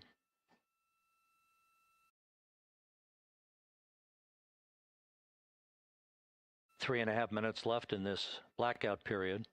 This is a visualization of the plasma buildup around the spacecraft and the repelling of that heat on Integrity's heat shield.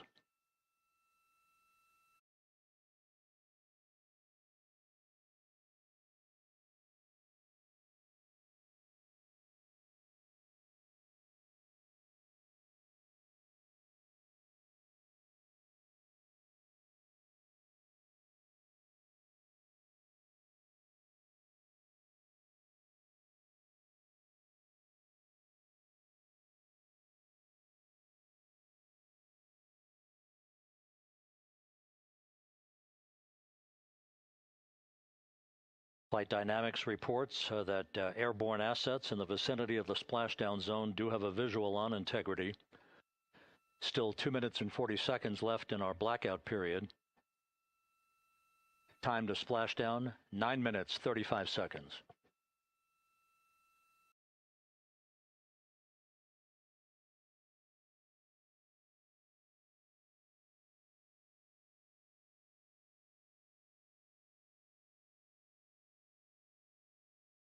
Multiple airborne assets as part of the recovery team all have visuals on Integrity.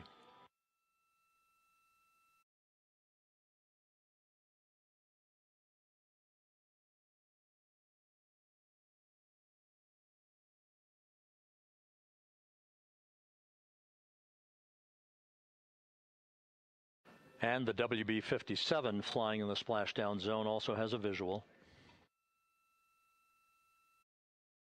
And the Navy helos also have visuals.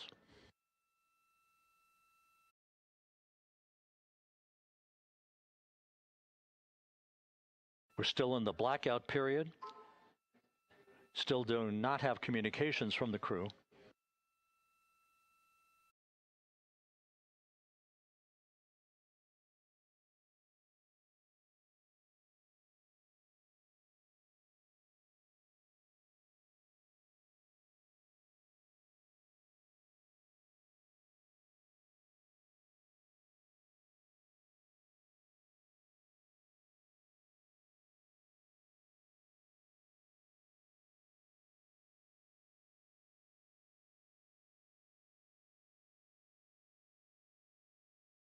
We're standing by for communications from the crew. We should be out of the blackout period less than a minute from now.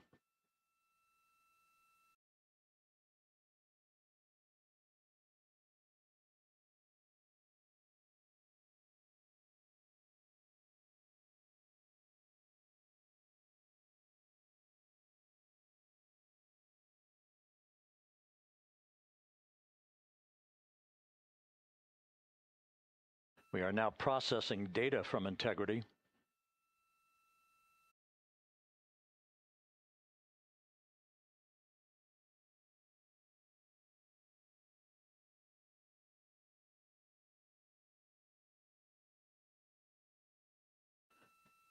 Landing and support officer reports the small boats are en route to the splashdown target zone.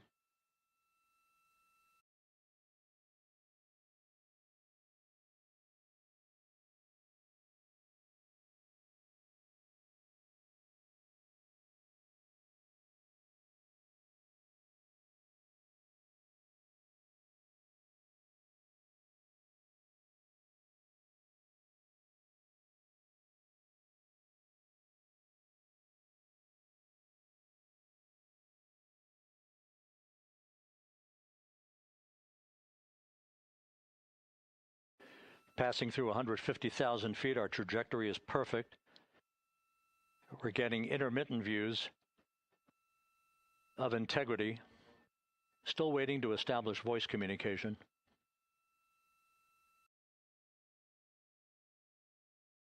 Integrity, Houston, comm check, post-blackout.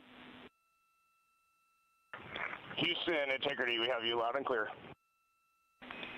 Your trajectory is nominal, and your recovery teams have visual. Guidance looks good. No action for the enabled internal camera controller fail. Big cheers from the viewing room here in Mission Control as voice communication reestablished with Commander Reed Wiseman. For America and a waiting world, Integrity is 5.5 minutes away from coming home.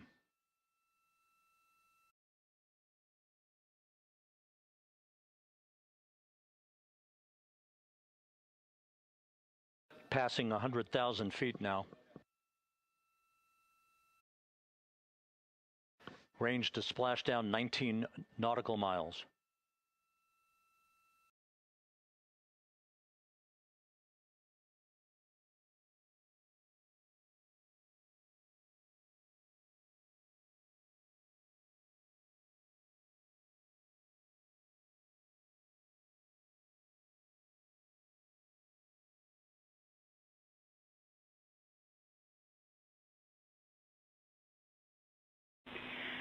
Integrity, impact to the camera controller fail is no Cab 1 views of the chutes.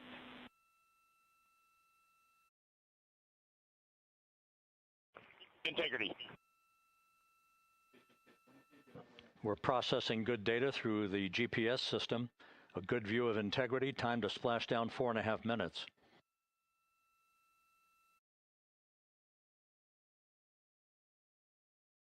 And a view of Integrity from the WB-57. We're at 50,000 feet.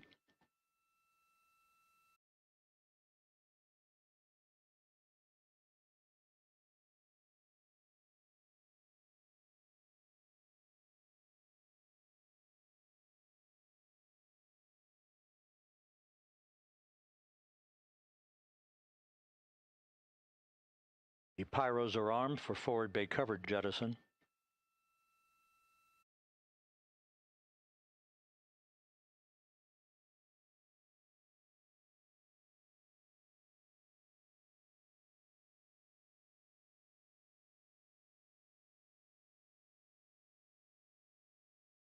And there go the first series of parachutes, and we're on drogues.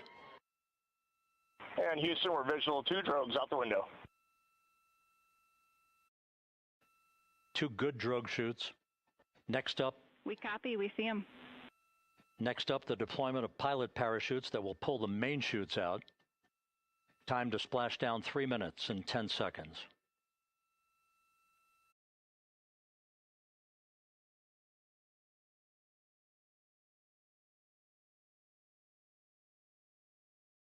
Perfect descent rate according to flight dynamics. Good rates on 2 drogues. We see the same on board.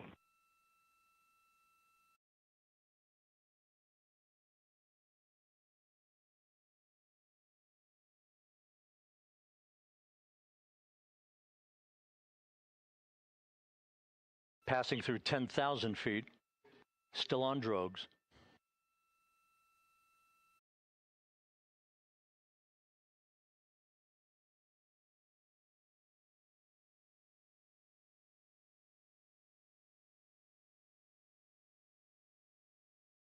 Main chute deploy.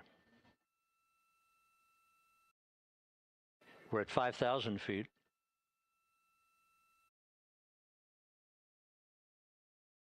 Search and recovery beacon has been activated on integrity. And we have 3 good main chutes. Good 3 main chutes, good reefing, good descent rate. Good rates, and we see 3 good-looking parachutes.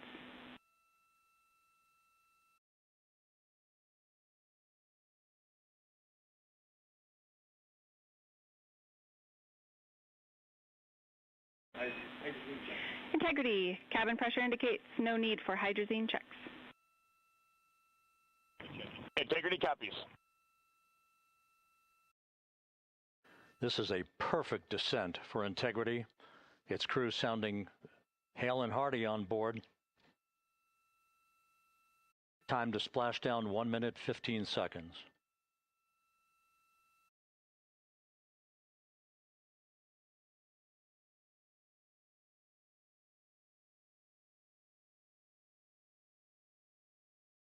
Integrity about to complete a journey spanning 694,481 miles from its launch from the Kennedy Space Center back on April 1st, and a trip around the moon.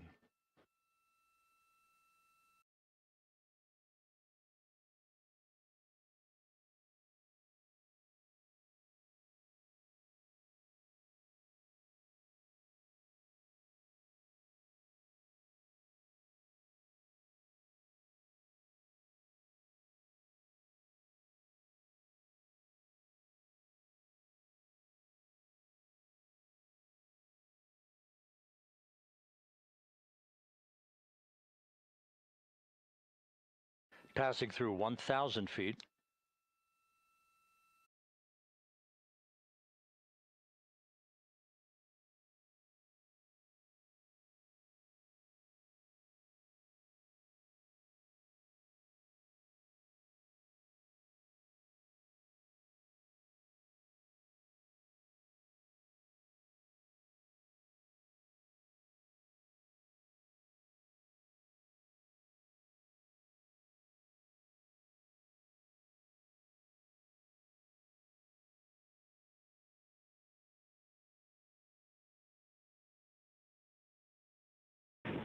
Integrity, splashdown, sending post-landing command now. Splashdown confirmed. Copy splashdown, waiting on VLDR. Splashdown confirmed at 7:07 p.m. Central Time, 5:07 p.m. Pacific Time. From the pages of Jules Verne to a modern-day mission to the moon, a new chapter of the exploration of our celestial neighbor is complete. Integrity's astronauts back on Earth.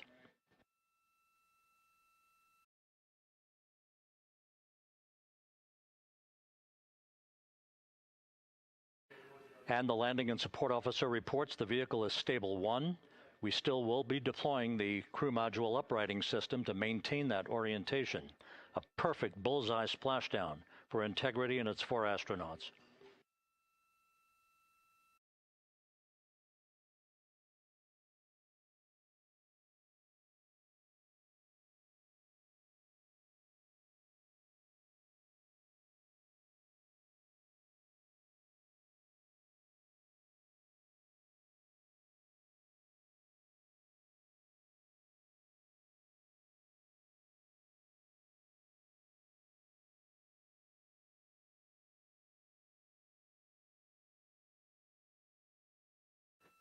The unofficial splashdown time, 7:07 and 47 seconds p.m. Central Time. We'll get that refined for you. That would put the end of the mission at a mission elapsed time of 9 days, 1 hour, 31 minutes, 35 seconds.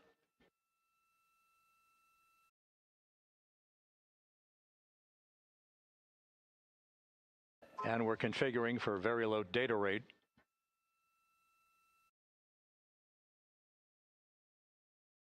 Once again, splashdown occurring in the Pacific, southwest of San Diego at 7:07 and 47 seconds p.m. Integrity Houston, comm check on VLDR.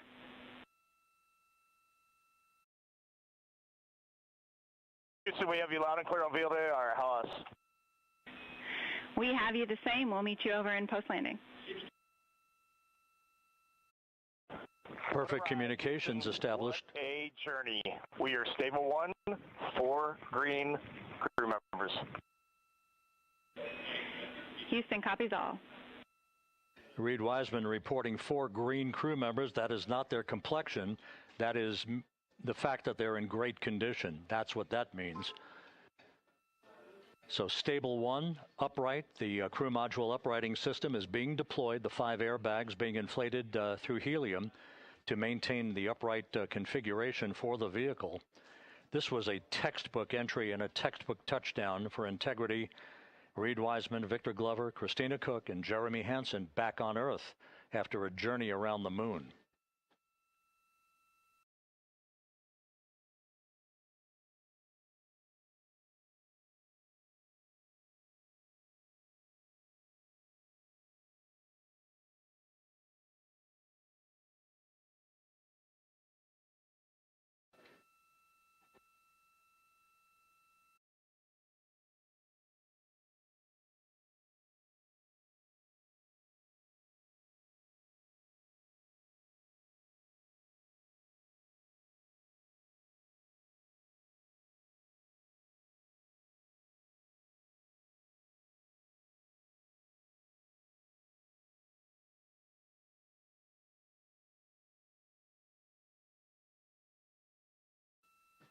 We continue to monitor the functioning of the CMOOS system. The airbags are being inflated to maintain a stable 1 or upright configuration. And there's a good view from one of the naval helicopters hovering overhead. Reed Wiseman reporting 4 green crew members, meaning they're all in excellent shape.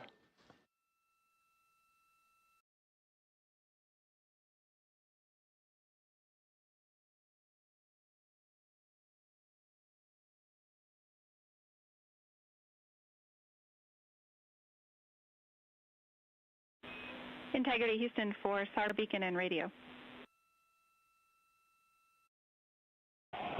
SAR beacon is in for 06, and we're powering the radio now. Go ahead.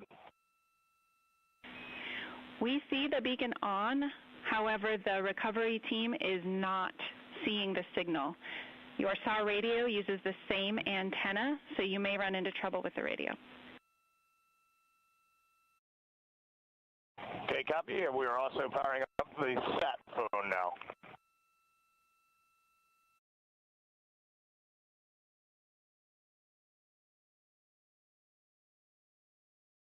So Integrity is in great shape, and as the crew continues its post-splashdown timelined activities on board, Reed Wiseman once again reporting that all 4 crew members are in excellent shape. And we have 5 inflated airbags to maintain an upright configuration so that the recovery team can now begin a slow approach to the vehicle. Meanwhile, here in the flight control room, Entry Flight Director Rick Henfling is polling his team of flight controllers for the start of powering down the vehicle after a thorough systems check. We have no toxic gases to be concerned about, so the recovery personnel can approach the vehicle, but not until we have powered down the spacecraft. That's expected to take a few more minutes.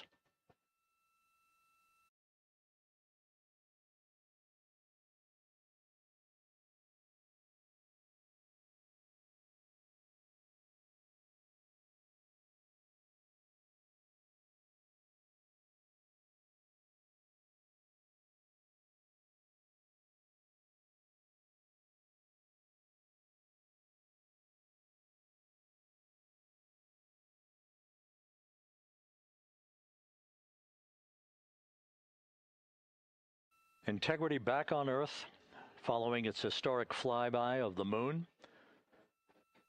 It was, for all intents and purposes, a textbook mission. On 28 per hour main on this frequency. We copy.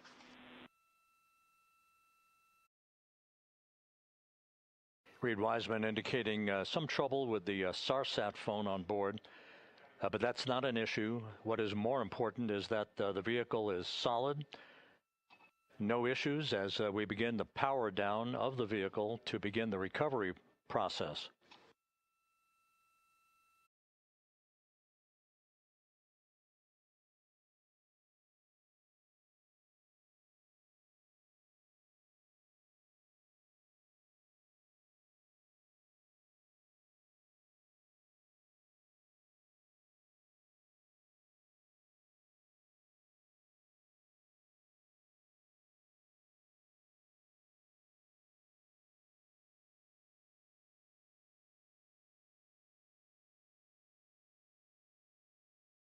The propulsion officer here in Mission Control reports that we have safed the prop system on integrity. Can you say again that was very weak and broken?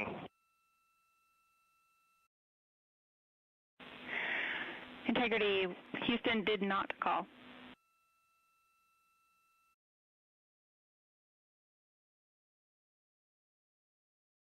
That Houston. It might have been on the SAR radio. Stand by.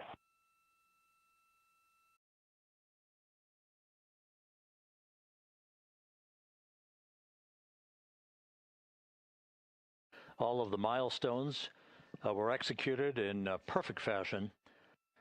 Integrity entering the Earth's atmosphere right on time,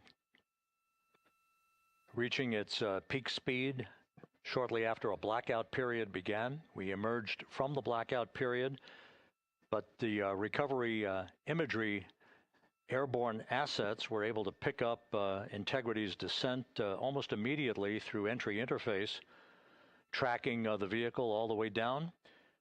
And finally, you saw the sequence of chute deployments. First, the forward bay cover being pulled off the top of the vehicle by a series of 3 parachutes. Then the drogue chutes were deployed, followed by the 3 main chutes that slowed the splashdown velocity of Integrity to just 19 miles an hour.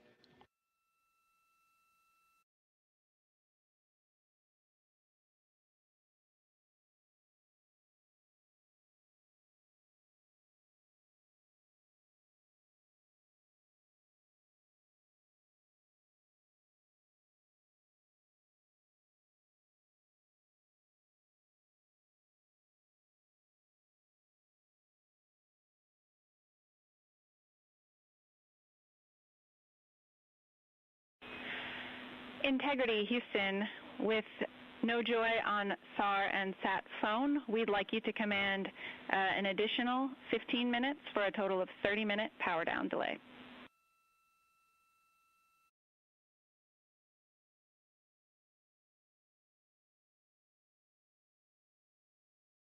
All right, Jackie, we have selected T/D+30. No joy on SAR radio or sat phone. And stand by, we have the master diver on SAR radio. Please hold comms. Hey, Lily, excuse me. Hey, Jackie, we just got the master diver on SAR.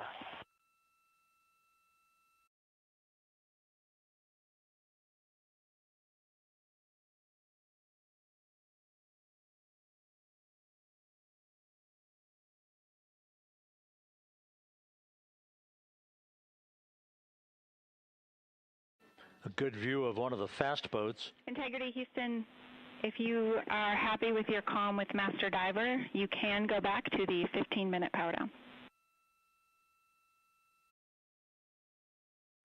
Okay, stand by. Yeah, we'll confirm here in a second. The crew on board Integrity coordinating with the flight control team in Houston here in Mission Control on the timing of the power down of the vehicle, which will be the precursor to the recovery teams approaching the spacecraft. There are no issues with integrity. We've had a bit of broken capability in establishing a SARSAT or satellite phone communications capability between the crew on board Integrity and the recovery team. That will get sorted out here shortly. There's plenty of cooling on board Integrity, so there's no rush to begin the power down. I tried to call you on the sat phone and not getting an answer there either. Concur. We haven't had anything come through.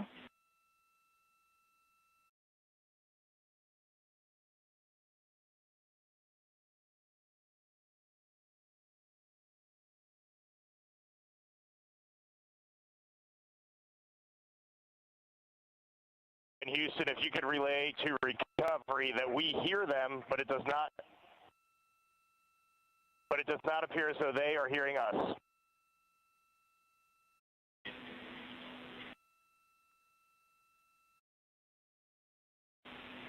Houston copies, and Reed, just to confirm, you are pushing the PTT on the radio.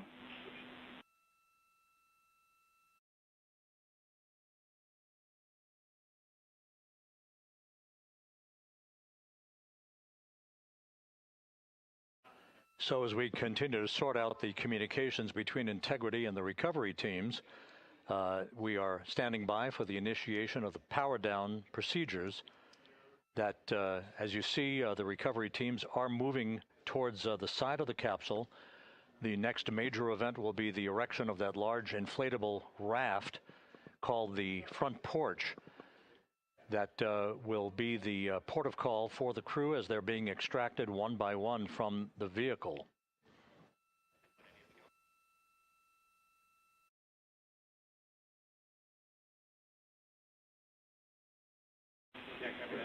Integrity Houston, for sat phone, we are going to attempt to call you.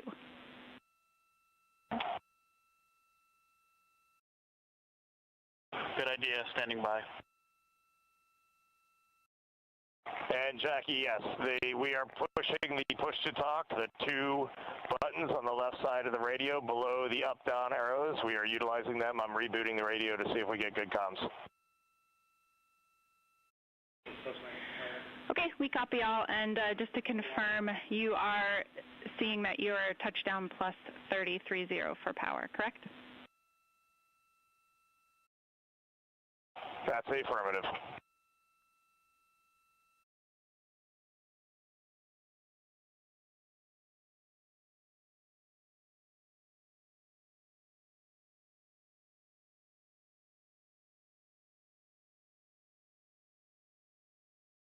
We are trying a backdoor approach to have mission control here call the crew on their satellite phone. This is all part of the coordination for the power down of the vehicle that will initiate the actual recovery operation. The first boats with the Navy divers on board are standing by, waiting to close in on Integrity to begin the process of erecting the large inflatable raft. That's called the front porch. That will be where the astronauts are extracted from so that they can have a few minutes to get their land legs back before they're hoisted aboard the Navy helicopters for the flight back to the deck of the USS John P. Murtha.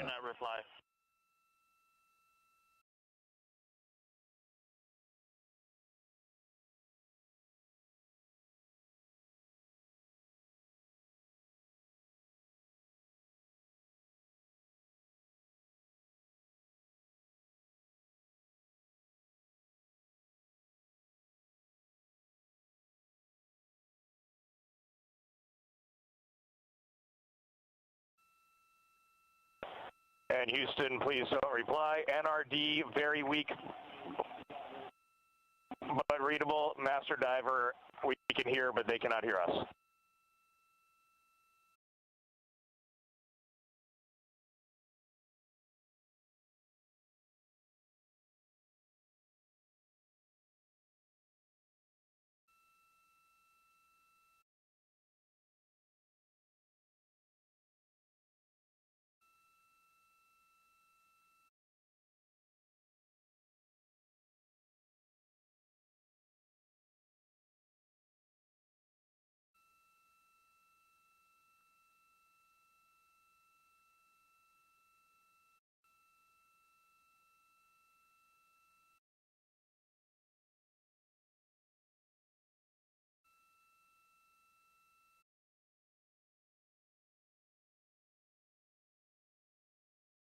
And Houston on OE1, is there any chance to tie us into NRD?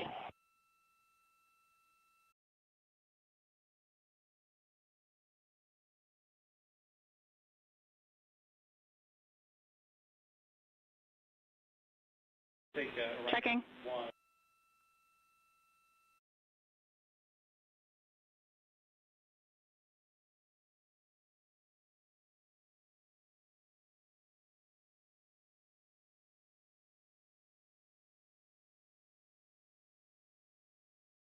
This is Mission Control, Houston. While we stand by for the establishment of communications between Integrity and the recovery team that is basically standing by very close to the spacecraft, we're going to go to the deck of the USS John P. Murtha, where Megan Cruz is standing by with Administrator Jared Isaacman.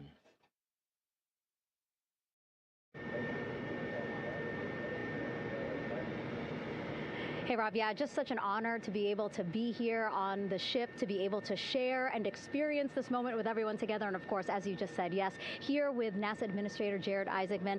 Administrator, how did you feel getting to witness this and seeing NASA at its best? Oh, I mean, I'm honestly, I'm still at a loss for words. I mean, you know, like the childhood Jared right now can't believe what I just saw. I mean, almost been waiting my whole lifetime to see this, and then it's NASA Administrator. I just couldn't be more proud of the entire workforce, the years, the effort, the late nights, all the hard work from across the country that contributed to this incredible moment right now.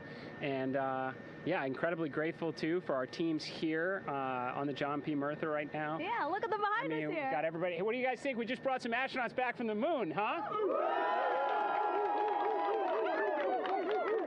Unbelievable.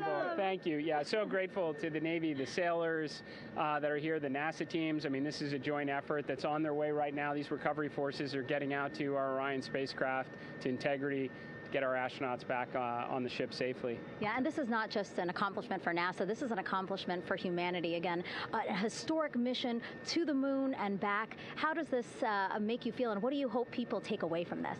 Well, I'll tell you, you know, I think about the crew members that we've all had an opportunity to observe over the last 10 days, right? I mean, they're absolutely professional astronauts. I mean, wonderful communicators, almost poets. But then I think these were the ambassadors from humanity to the stars that we sent out there right now. And I can't imagine a better crew than the Artemis II crew that just completed a perfect mission right now. So yes, it's a huge moment for everybody, right? I mean, we are back in the business of sending astronauts to the moon, bringing them back safely, and to set up for a series more. I mean, this is not a once in a lifetime, which you hear sometimes around here. It's like, this was a once in a lifetime. No, it's not. This is just the beginning. We are going to get back into doing this with frequency, sending missions to the moon until we land on it in 2028 and start building our base. Yeah, are we going to build on the momentum for Artemis III? I mean, it's just around the corner. Absolutely. So, I mean, that's, you know, part of me too. Like, I can't wait to get the crew off of Integrity right now, but also getting Integrity back on this ship so we can start taking a look at it, because all that data is so precious to us right now. I mean, we are going to definitely want to take a good look at the thermal protection system. We're going to want to download all the data they couldn't transmit back to us and use that to inform Artemis III. But we're already making progress, right? You had SRB segments already showing up at KSC. Core stage for Artemis III is rolling out on April 20th. We're getting Mobile Launcher 1 back in vehicle assembly building. So yes, there is a lot to celebrate right now on a mission well accomplished for Artemis II, and at the same time, we got to start getting ready for 3. Amazing. And last question, you know, for people who joined us for all 10 days to see what we can accomplish together with our international partners, what do you think about the fact that we're going to keep doing this more and more and more? It's incredibly exciting. I mean, yes, it's the contributions, like the best and brightest across the NASA workforce from across the country, our industry partners, our international partners. We had a Canadian Space Agency astronaut on board in Jeremy. We had the European Service Module. And you think, in the days leading up to this launch, I mean, 48 hours prior to launching Artemis II, I was meeting with the Italian Space Agency. We signed a memorandum of understanding to build a habitation module on the moon. I mean, you have countries, all of our allies, allies and partners coming together saying, we are committed to this effort. We are returning to the moon. We're doing it to stay. We are building that enduring presence. We are going to master the skills on the surface of the moon so someday we can undertake missions to Mars. It's just an incredibly exciting time, and we're not going at it alone. We're bringing everybody along with us. Absolutely. And speaking of everyone, one more time, we're going to ask the crew here, you guys ready to land on the moon? Awesome. I love that. Okay, well, thank you so much, Administrator. Appreciate you being here. We're, of course, going to stay on to watch the crew get extracted from Orion, so stay tuned, and we'll see you back here shortly.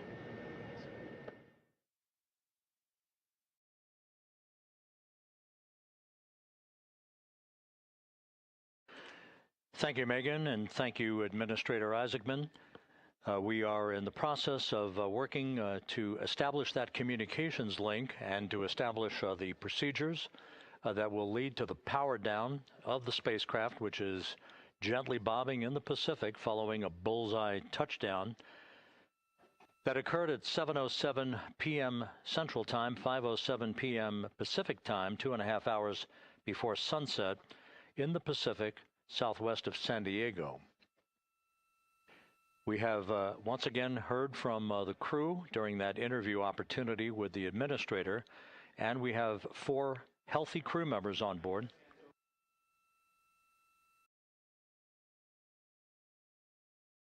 We now have confirmation that the vehicle has been powered down as per the procedures. So we have vehicle powered down, and the flight control team here in Houston, Flight Director Rick Henfling, has handed over mission authority to the Exploration Ground Systems team out in the Pacific. Now, we will physically not get off console with this team until the crew has been extracted into the front porch, that inflatable raft that will be erected along the side hatch of Integrity. So we're standing by for that in the next step in the recovery procedures. But everything is in great shape, and we have 4 healthy crew members on board the vehicle.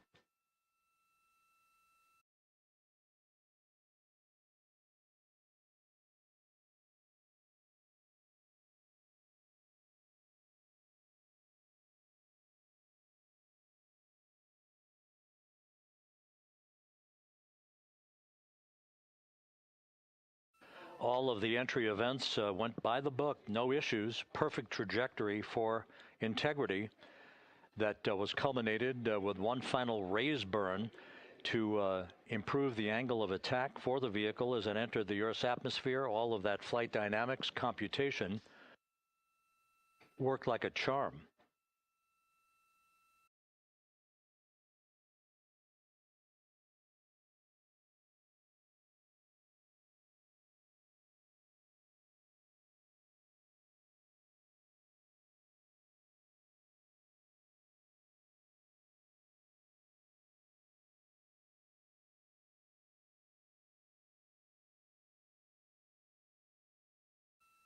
So we are standing by for the recovery team to approach Integrity and begin the process of erecting that inflatable raft called the front porch, which will see the crew members be extracted from the hatch of Orion into that inflatable raft before they're hoisted aboard 2 Navy helicopters in a variety of different configurations. Each crew member will be hoisted in sequential fashion, in alternating fashion, 2 crew members for each helicopter before they turn around to head back to the John P. Murtha. Once on the deck of the ship, they'll be brought into medical bay for comprehensive medical exams. But Reed Wiseman has reported several times that the crew is in excellent shape.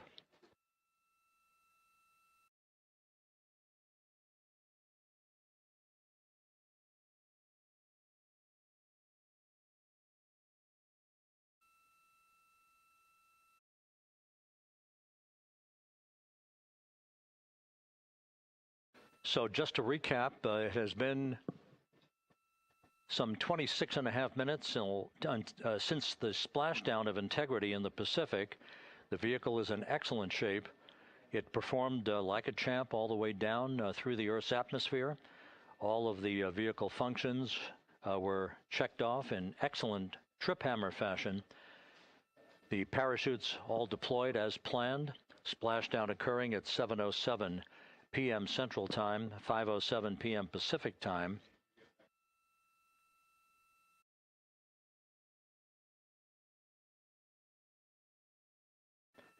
And after a bit of a tussle to try to establish a communications link with the recovery team, we were finally able to run through the procedures for the powering down of the vehicle.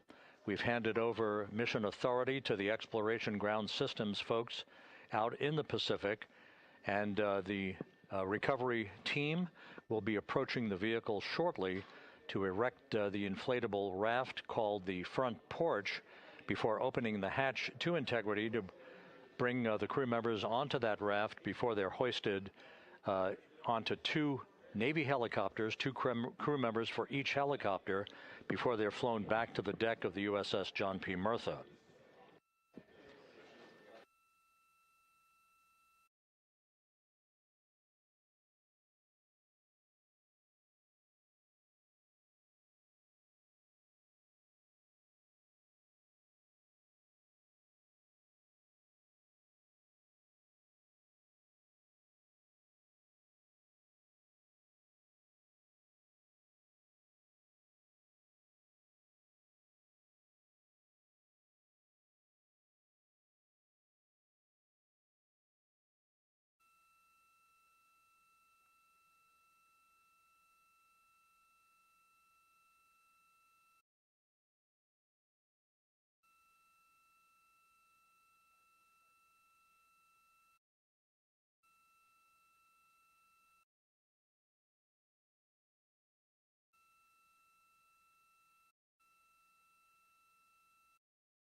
This is Mission Control Houston.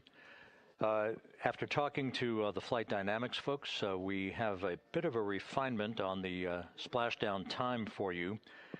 Their computation shows a splashdown time of 7:07 and 27 seconds p.m. Central Time, 7:07 and 27 seconds p.m. Central Time.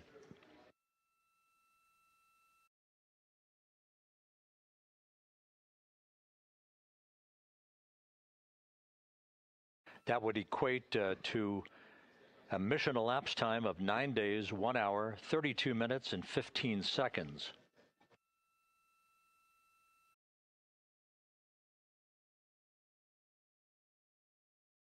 Once again, from Flight Dynamics, a splashdown time of 7:07 and 27 seconds p.m. Central Time. That would equate to a mission elapsed time of 9 days, 1 hour, 32 minutes, and 15 seconds.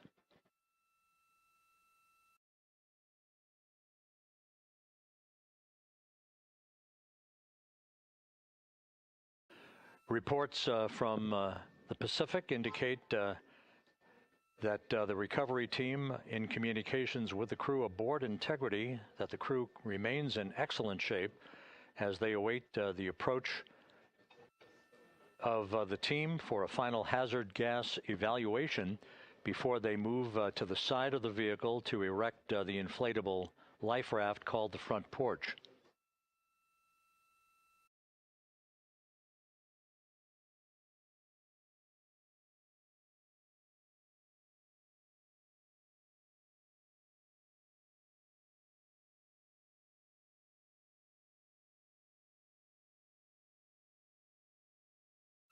Again, no issues with Integrity. The vehicle is powered down.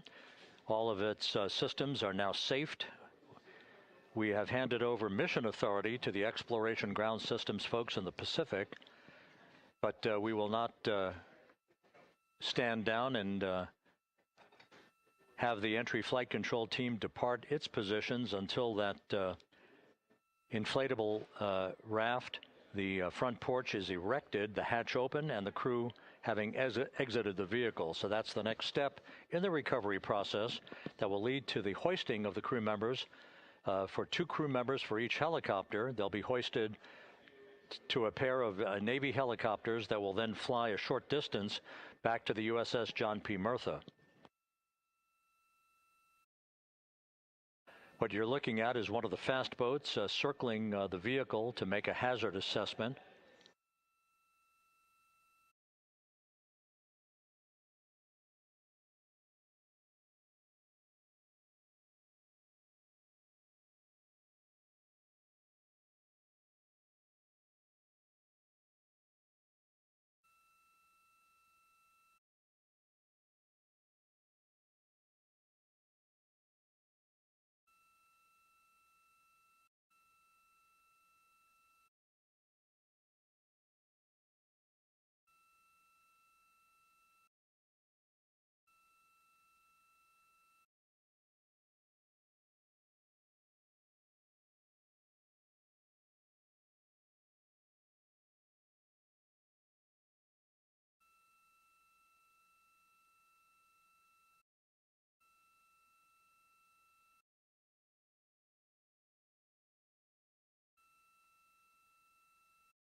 This is Mission Control Houston. Once again, you're watching the initiation of the recovery of the Artemis crew aboard Integrity. All of the Navy divers and the fast boats are now approaching the spacecraft after conducting a hazard assessment. The vehicle has been powered down. Entry Flight Director Rick Henfling now waiting for the life raft, the front porch, to be erected along the side of the vehicle so that the hatch can be opened and the crew members extracted from Integrity, soon to be hoisted one by one into a pair of Navy helicopters for a short flight back to the deck of the USS John P. Murtha. If you missed it earlier, we talked to Flight Dynamics and received a more official touchdown time or splashdown time, as it were, of 7:07 and 27 seconds p.m. Central Time, 5:07 and 27 seconds p.m. Pacific Time. That would equate to a mission elapsed time of 9 days, 1 hour, 32 minutes, and 15 seconds.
Continuing to get excellent views from the imagery assets out at sea in the Pacific of Integrity. We continue to get good reports from the landing and support officer, who's in contact with the recovery team, that the crew is in excellent shape, no issues.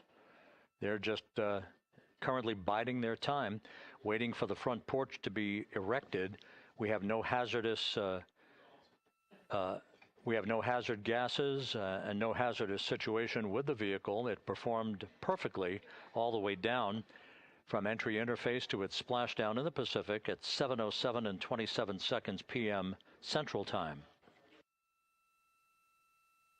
And as you can see, the first phalanx of recovery personnel now pulling up alongside of Integrity.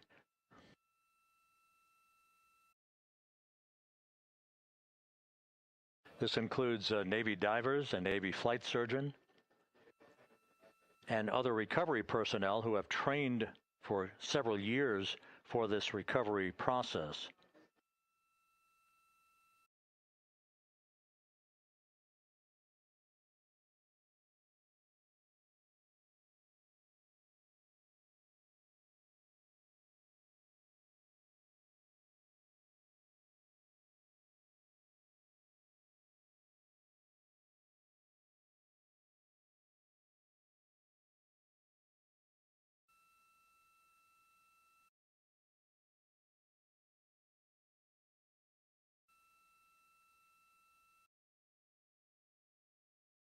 At this hour, some 41 minutes following splashdown, The vehicle has been powered down. There's no hazardous gas emanating from the vehicle. That's why the first team of recovery personnel has been able to pull alongside Integrity.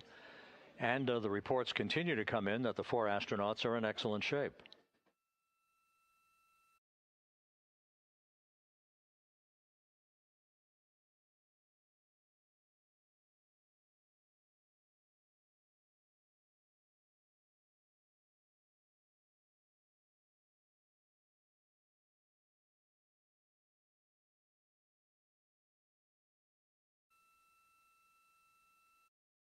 Yes.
This is Mission Control Houston, continuing to watch the initiation of the recovery of Integrity's astronauts.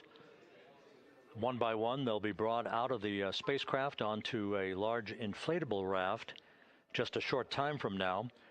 In the meantime, we can go back to the USS John P. Murtha, where my colleague Megan Cruz is standing by to provide her situation report. Megan, can you hear us?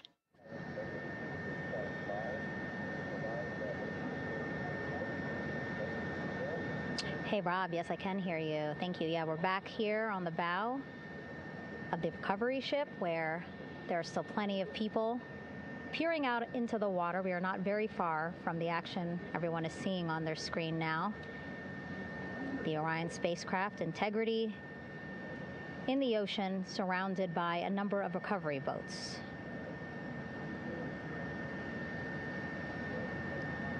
As Rob has been saying, in those recovery boats, NASA and Navy personnel specifically trained to get the astronauts out of Orion.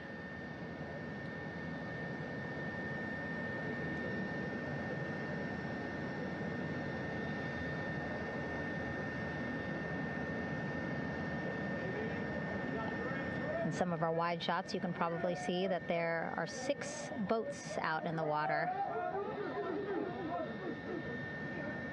More than 40 people out in the water right now on those boats.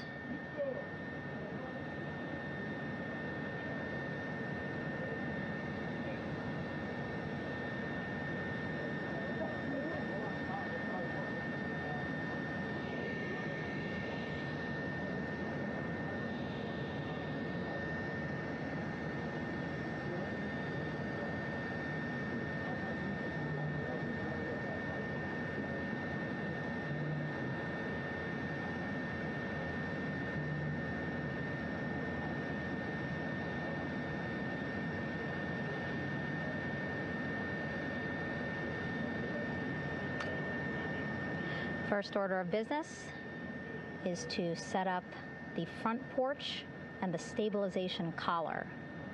You might also hear it referred to as a stab collar. Basically just to make sure that Orion stays upright, doesn't sway in the water too much, again, to make it easier for recovery forces to get the astronauts out.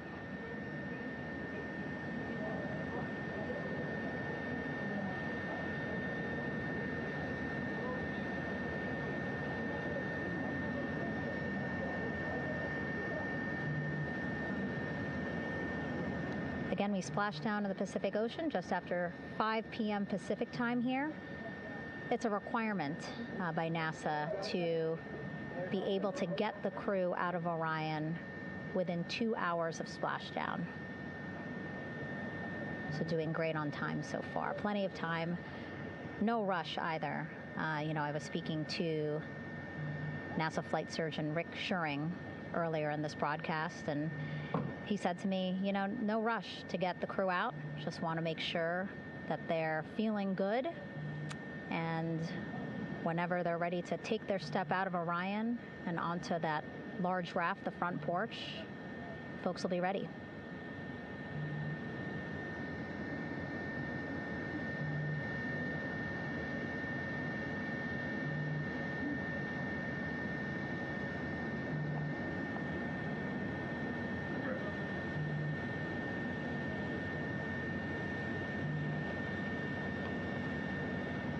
And as there are mission audio loops in Mission Control in Houston, there is a mission audio loop here on the ship, and it was just reported out that the side hatch is open. Side hatch of integrity is open. You're getting these beautiful shots from our aerial assets. The ship itself, where I'm on, just 3,000 yards away. Again, plenty of people on the boat here, glued to the side closest to where they can see all this action. And again, with just 3,000 yards separating us, great views from the bow here. You can see now that side hatch is open. One of the Navy personnel is about to get inside there.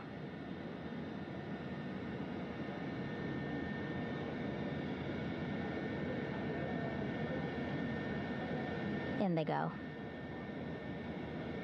In total, 4 will go into Orion. So it'll be a little bit of a tight squeeze, but the goal is to have a recovery personnel with each astronaut assessing them.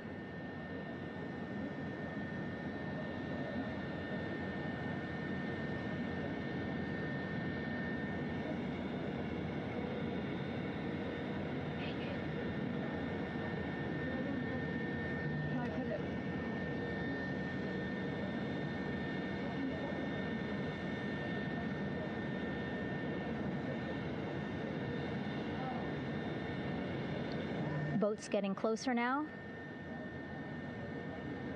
Again, that one that's right up against Orion, those are the divers that will go in to the spacecraft to check on each of the astronauts. These other boats will begin doing a number of things, putting on that stabilization collar onto Orion, building that front porch. Eventually, they will retrieve the parachutes, as well as tow Orion back to the well deck of the recovery ship here.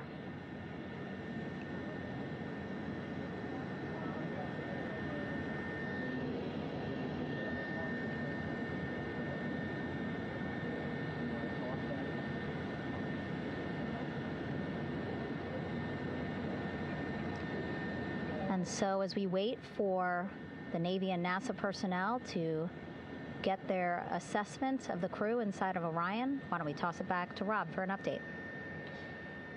Yeah, thank you, Megan. Here in Mission Control, Flight Director Rick Henfling and the entry team of flight controllers still on duty. The vehicle has been powered down for some time now. There are no hazardous gases emanating from integrity. That, of course, allowed the recovery personnel to approach the vehicle and then open the hatch to begin the initial medical assessment of the crew, as you just indicated.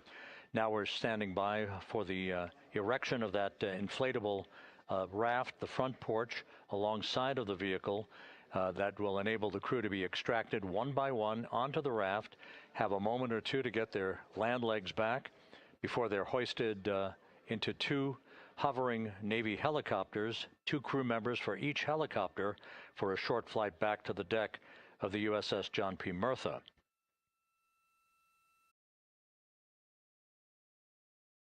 all of Integrity's systems operated flawlessly throughout the course of the approach to the Earth, the entry into the Earth's atmosphere, and all of the key milestones that followed in this high-speed return to Earth for Integrity, a mission that spanned more than 694,000 miles from the vehicle's launch from the Kennedy Space Center atop the Space Launch System back on April 1st.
As we mentioned at the top of the broadcast, the last time that the Apollo program saw a splashdown in the Pacific was Apollo 17 back on December 19th, 1972. So for the first time in 53 and a half years, we have reenacted that with the arrival of Integrity's astronauts as they flew around the moon in that historic lunar flyby that began with a trans-lunar injection burn that took them out of Earth orbit following 24 hours of a high Earth orbit trajectory. The high Earth orbit trajectory enabled flight controllers here to have a full 24 hours to evaluate the systems on Integrity and the condition of the crew before they would commit to flying to the moon.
With the side hatch of Orion having been opened to set the stage for the erection of the inflatable life raft, known as the front porch, to be erected alongside the spacecraft for the extraction of the crew. Let's play for you an interview that my colleague Megan Cruz conducted on the USS John P. Murtha with Navy diver First Class David McMahon that explains how this process is unfolding. Okay, Davey, so you and some of your team, one last look over of the stabilization collar, correct? Yes, ma'am. Okay, so what is this stabilization collar? This is what's going to stabilize the capsule out there in the ocean. We don't know how good the weather or the waves will be that day, so this will help prevent any unnecessary occurrences from happening, stabilizing the capsule and the astronauts inside. So basically this is a float that will go around Orion. I'm assuming that what they're doing right now, these are the lines that will attach the collar onto Orion? That is correct. And so what are they doing here? So we've got the lower line that will secure the inflation device before we inflate it. That gives us the go-ahead that it's secure in its space, and then we'll inflate it, and then once that is done, we'll undo all the carabiners and get this orange line on top tied in the same fashion, and then this will be secured to the capsule, and the astronauts can safely take their first steps out of the capsule onto the front porch. Okay, and how long will it take them to set up the stabilization collar? We should definitely be able to handle this in under 10 minutes. Okay, wow. And then you just mentioned the front porch. So basically after they set up this stabilization collar, then they set up what's called the front porch here. That's correct. Okay, and what's the front porch? Front porch is basically a bigger waiting room for the astronauts to sit in while we wait for the helicopters to show up and grab them. Okay, so the medical team that was inside with the crew, they're going to help them out and onto the front porch? That is correct. And then what happens here? We have higher trained medical personnel also on board the front porch that will give them lookovers and just make sure they're okay while we wait for the helicopters to show up. Okay. How does it feel, I mean, your team, you, to be part of a mission that's returning astronauts from the moon in more than 50 years? We all feel extremely honored to be a part of this, as well as a bigger mission for the Navy and joining up with NASA to do great things. Mm-hmm. And do you feel like you and your team are ready? Yes, very ready. Cool. All right, thank you so much. Thank you.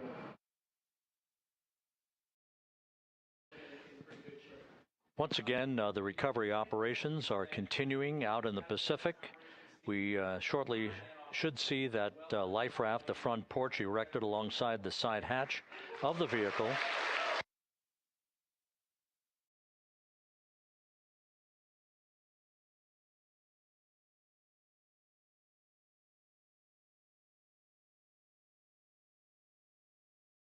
A number of flight controllers have come into the flight control room to receive congratulations from Entry Flight Director Rick Henfling. But we're going to stick with our operations out in the Pacific as we await the extraction of the 4 crew members who are reported to be in excellent condition.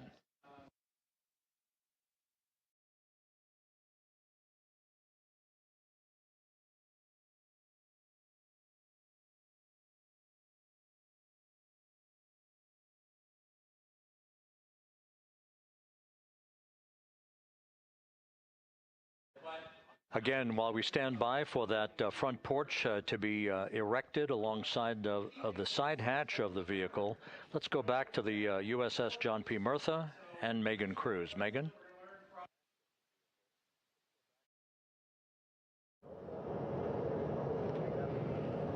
Hey, Rob. Pausing now to listen to some internal audio loops. Again, the operations team here on the ship communicating with everyone out on the water. It seems like currents are hindering them a little bit from unfurling and inflating the stabilization collar as well as the front porch.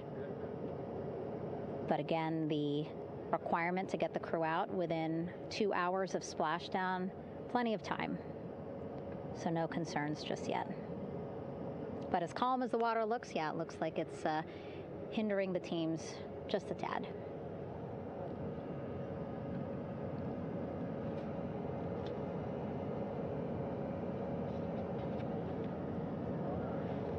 You can see in some of our shots that side hatch still open.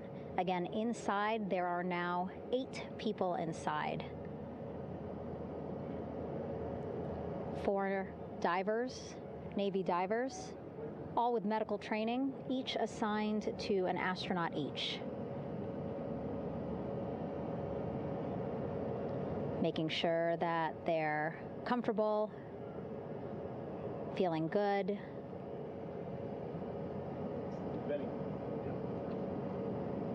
As you've heard us say in the broadcast, you know, they expect a little bit of discomfort. Again, these astronauts just traveled back to Earth at 25,000 miles an hour, a nearly 695,000 mile journey around the moon. If you think you get car sick.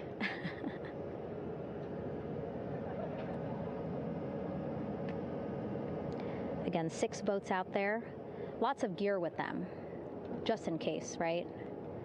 As we said, the crew reported feeling great, but again, all those folks out there in case they weren't, right? NASA is all about making sure we think about every situation that can happen, and so, of course, wanted to be ready in case any of our astronauts needed more medical attention while out there in the water.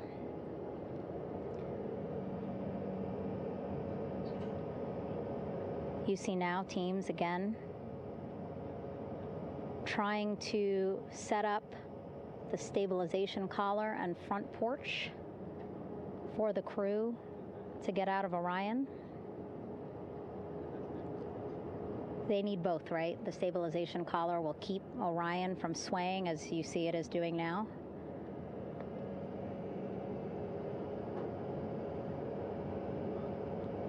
And then they will connect the front porch to the stabilization collar so that the crew can take 2 steps and they will be in the front porch.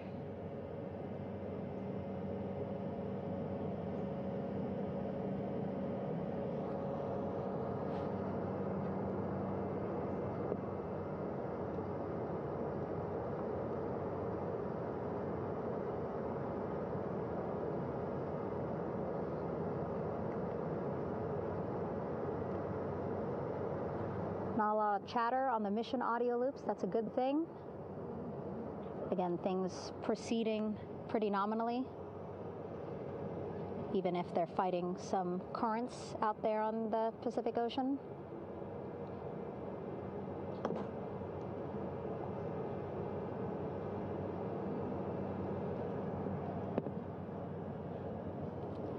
Again, the goal, setting up the stabilization collar and the front porch so that the crew can rest comfortably in the front porch, get placed into harnesses so that 2 helicopters can lift them off the front porch and onto the USS John Murtha here.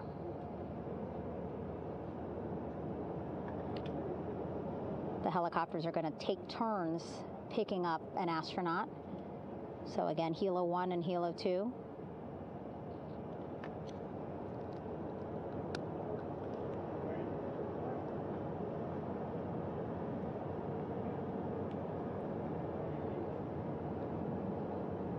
Okay, and the recovery team here on the ship just got a report from the undersea medical officer who is inside the capsule with the crew.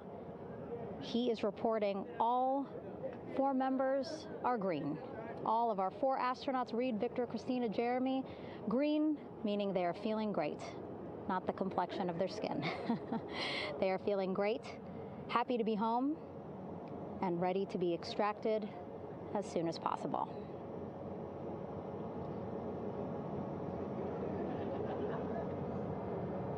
And so, as I was saying, we have 2 helicopters circling the activity you're seeing on the water right now. Each will take turns picking up an astronaut.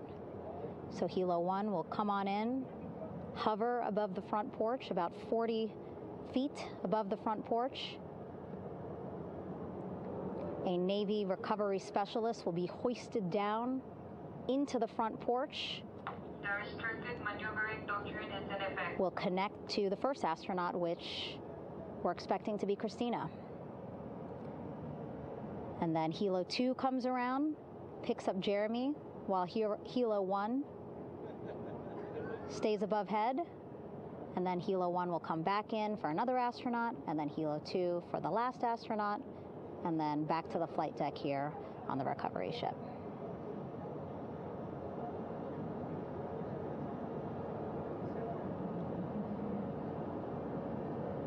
I was talking to Assistant Artemis Recovery Director Paul Sierpinski. He said helos are a much quicker, safer way to get on board. They did actually consider boats, but then if you think about it, longer time, the crew would have to move through more of the ship. This way the helos will give a more direct, quicker route to the medical bay for our 4 astronauts.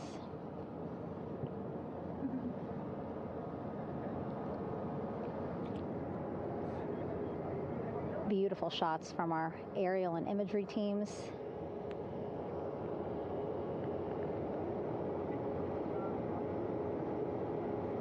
Clouds have dissipated for a clear view from the bow of the recovery ship here.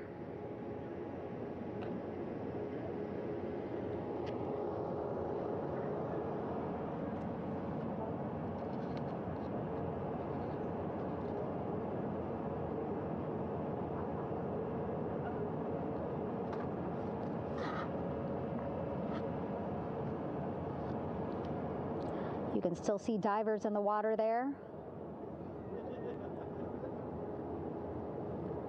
Encircling Orion, that is that stabilization collar we've been telling you about. As you saw in that interview just a few minutes ago, they have to first connect it to Orion, and then once it's secured onto Orion, they can inflate it, and then they'll further secure it with other harnesses and lines.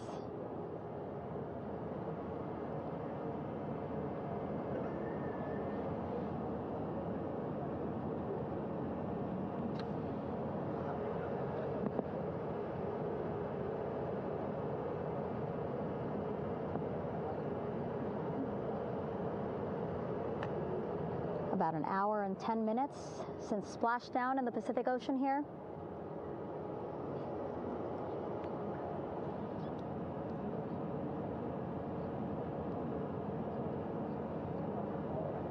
Reed, Victor, Christina, and Jeremy back home after a history-making mission to the moon and back.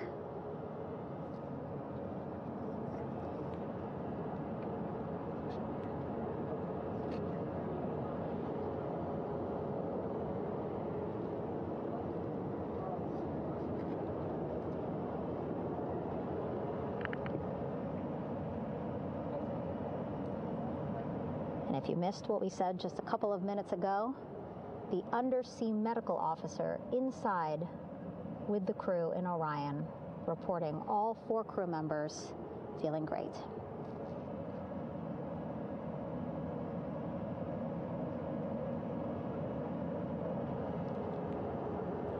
Progress being made there on the stabilization collar. It looks like they are beginning to inflate it.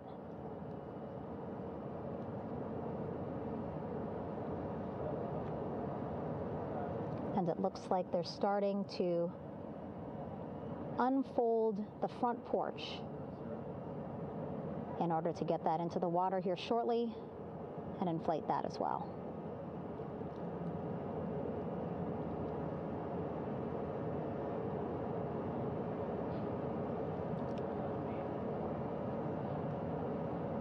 Again, more than 40 people out in the water right now. And those Navy and NASA personnel have been in the water for now about 4 hours.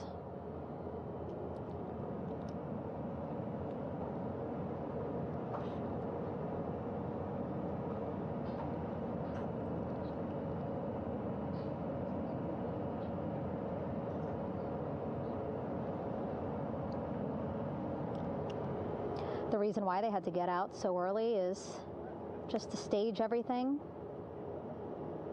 And actually here on the ship, when there are flight operations happening, you can't have anything else, right?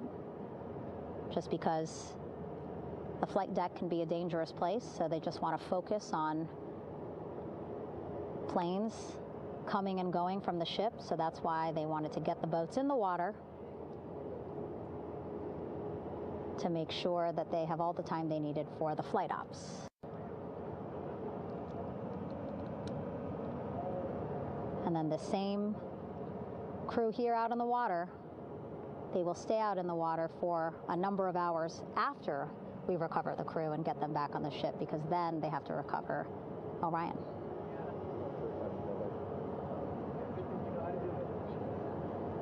All right, that stabilization collar looking good around Orion.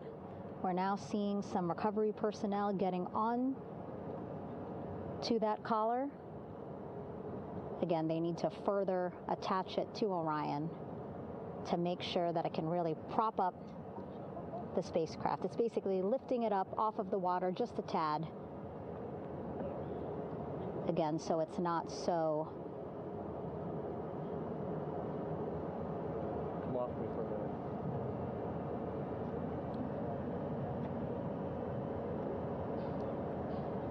so it doesn't sway so much in the water there.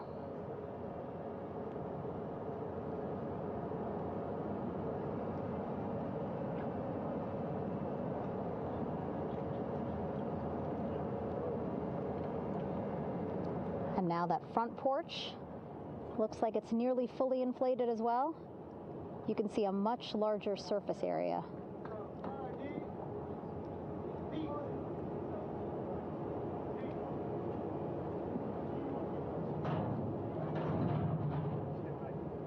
And so once the crew get out of Orion, they can stretch their legs a little bit on this front porch, get some fresh air.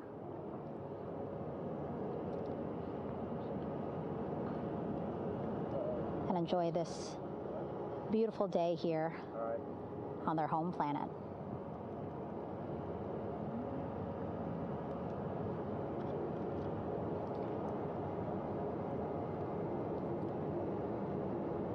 It appears teams now are about to connect the front porch to the stabilization collar.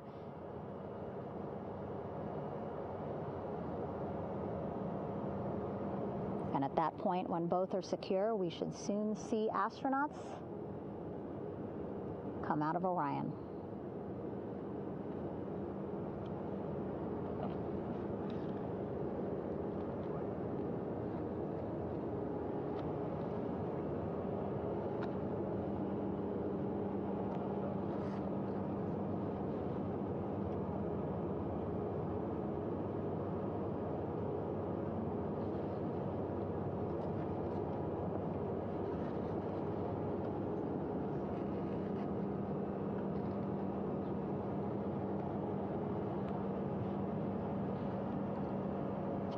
All these views you see also being fed to the Landing Force Operations Center here on the ship. Of course, it is very important for our recovery teams leading the mission to have all the views that you're seeing as well. Again, listening to their communication loop here on the ship. Very quiet, which is a good thing. It means things are going pretty nominally, meaning as expected.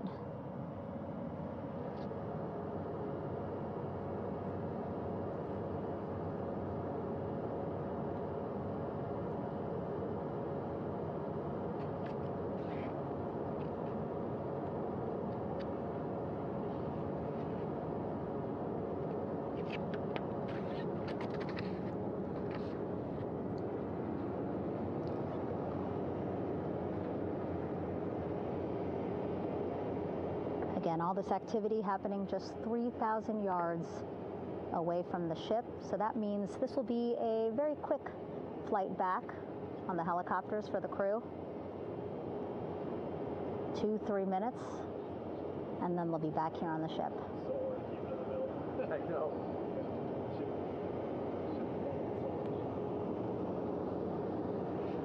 Okay, saw a thumbs up from one of the personnel on the front porch. It looks like they are now getting ready to deploy what they call the Air Rescue Vest, ARV. And so this is the harness that each crew member will get into in order to be hoisted into the helicopters. Again, those helicopters hovering just about 40 feet above the front porch when they're ready to pick up each crew member.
This is Mission Control Houston.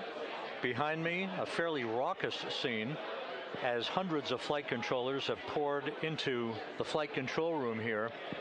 This is reminiscent of the scene after the final shuttle mission of STS-135, although that was the end of a program. This is only the beginning of a program with the textbook splashdown of Integrity and its 4 astronauts. We're standing by for the crew to be extracted from the spacecraft. Entry Flight Director Rick Henfling invited all of these flight controllers who have contributed to this mission to enter the flight control room to have an opportunity to receive well wishes and to share the mutual glow that exists in the wake of a textbook mission for Integrity. On the front screen here in Mission Control, a sign that says "Welcome Home, Integrity," taking humanity back to the moon, going further, and returning safely to Earth.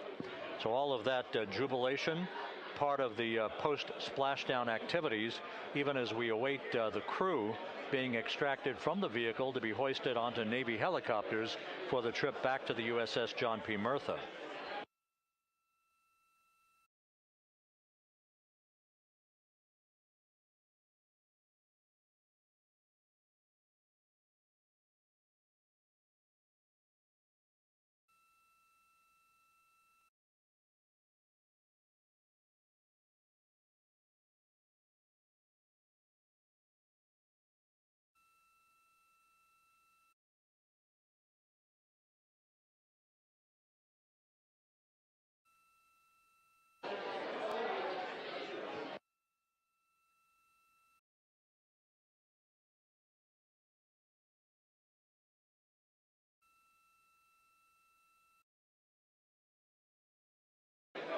Once again here in Mission Control, this view of the Artemis Flight Control Room, known as the White Flight Control Room. This is the old shuttle flight control room, and now is the home of Artemis missions to the moon and beyond. Once again, quite a few flight controllers were invited in by Entry Flight Director Rick Henfling to share in the jubilation following the successful splashdown of Integrity. That splashdown occurring an hour and 22 minutes ago, as we stand by for the completion of the extraction of the crew, and ultimately they're hoisting onto Navy helicopters for a short flight back to the USS John P. Murtha. Splashdown occurred at 7:07 and 27 seconds p.m. Central Time. I had an opportunity to talk to the head of flight dynamics, Jeff Birch, a moment or two ago. He said the trajectory of Integrity coming through the Earth's atmosphere was so precise, they've never seen anything line up on a ground track like today's entry by Integrity for its splashdown southwest of San Diego.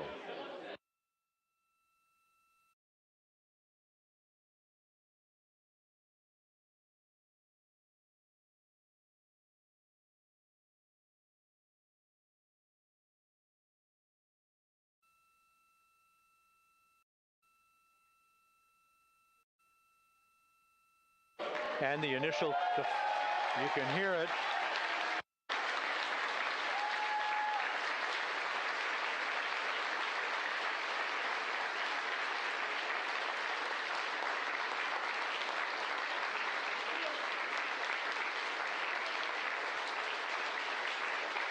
Jubilation here in the flight control room. The first crew member is out of Integrity.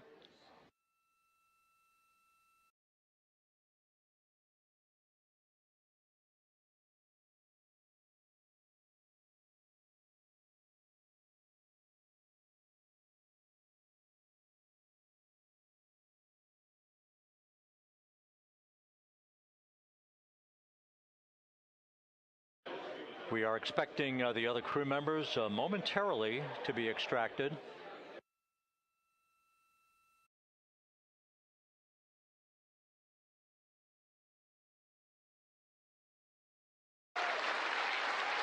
We now have 2 crew members out.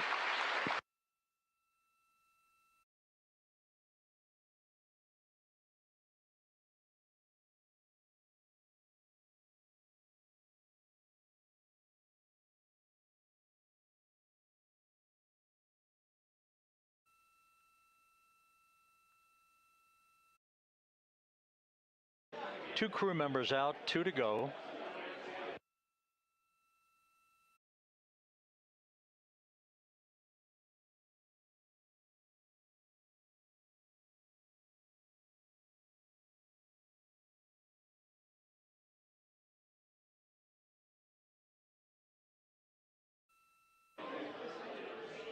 We're about 1 hour from sunset out in the Pacific. Everything continues to go well. Integrity's systems function perfectly during its entry back to Earth. And Reed Wiseman, the commander who will be last out of the vehicle, reported that all the crew members were feeling very well.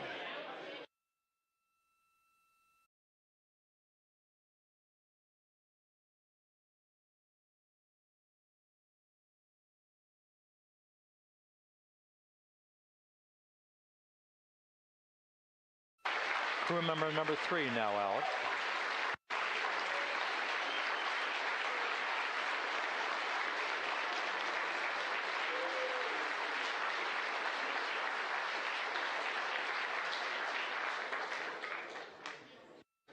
And now standing by for the commander, Reed Wiseman, who will be last out of his ship. Bobbing in the Pacific under almost ideal conditions, Integrity spanned 694,000 miles during its journey from launch to splashdown.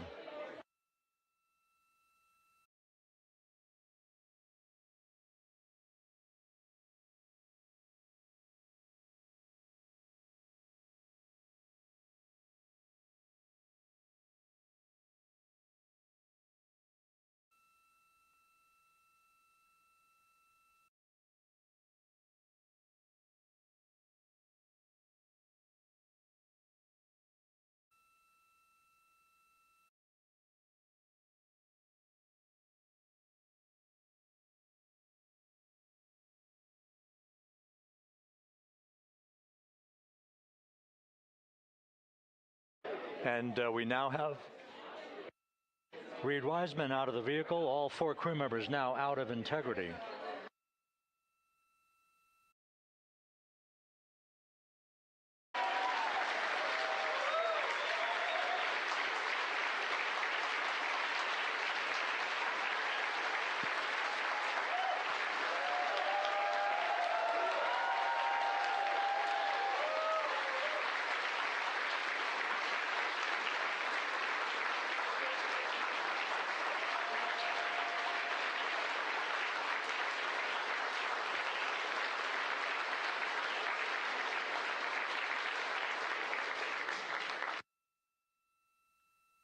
Once again, all 4 crew members now on the front porch, and the procedure to begin hoisting them up to these 2 Navy helicopters hovering overhead will begin shortly.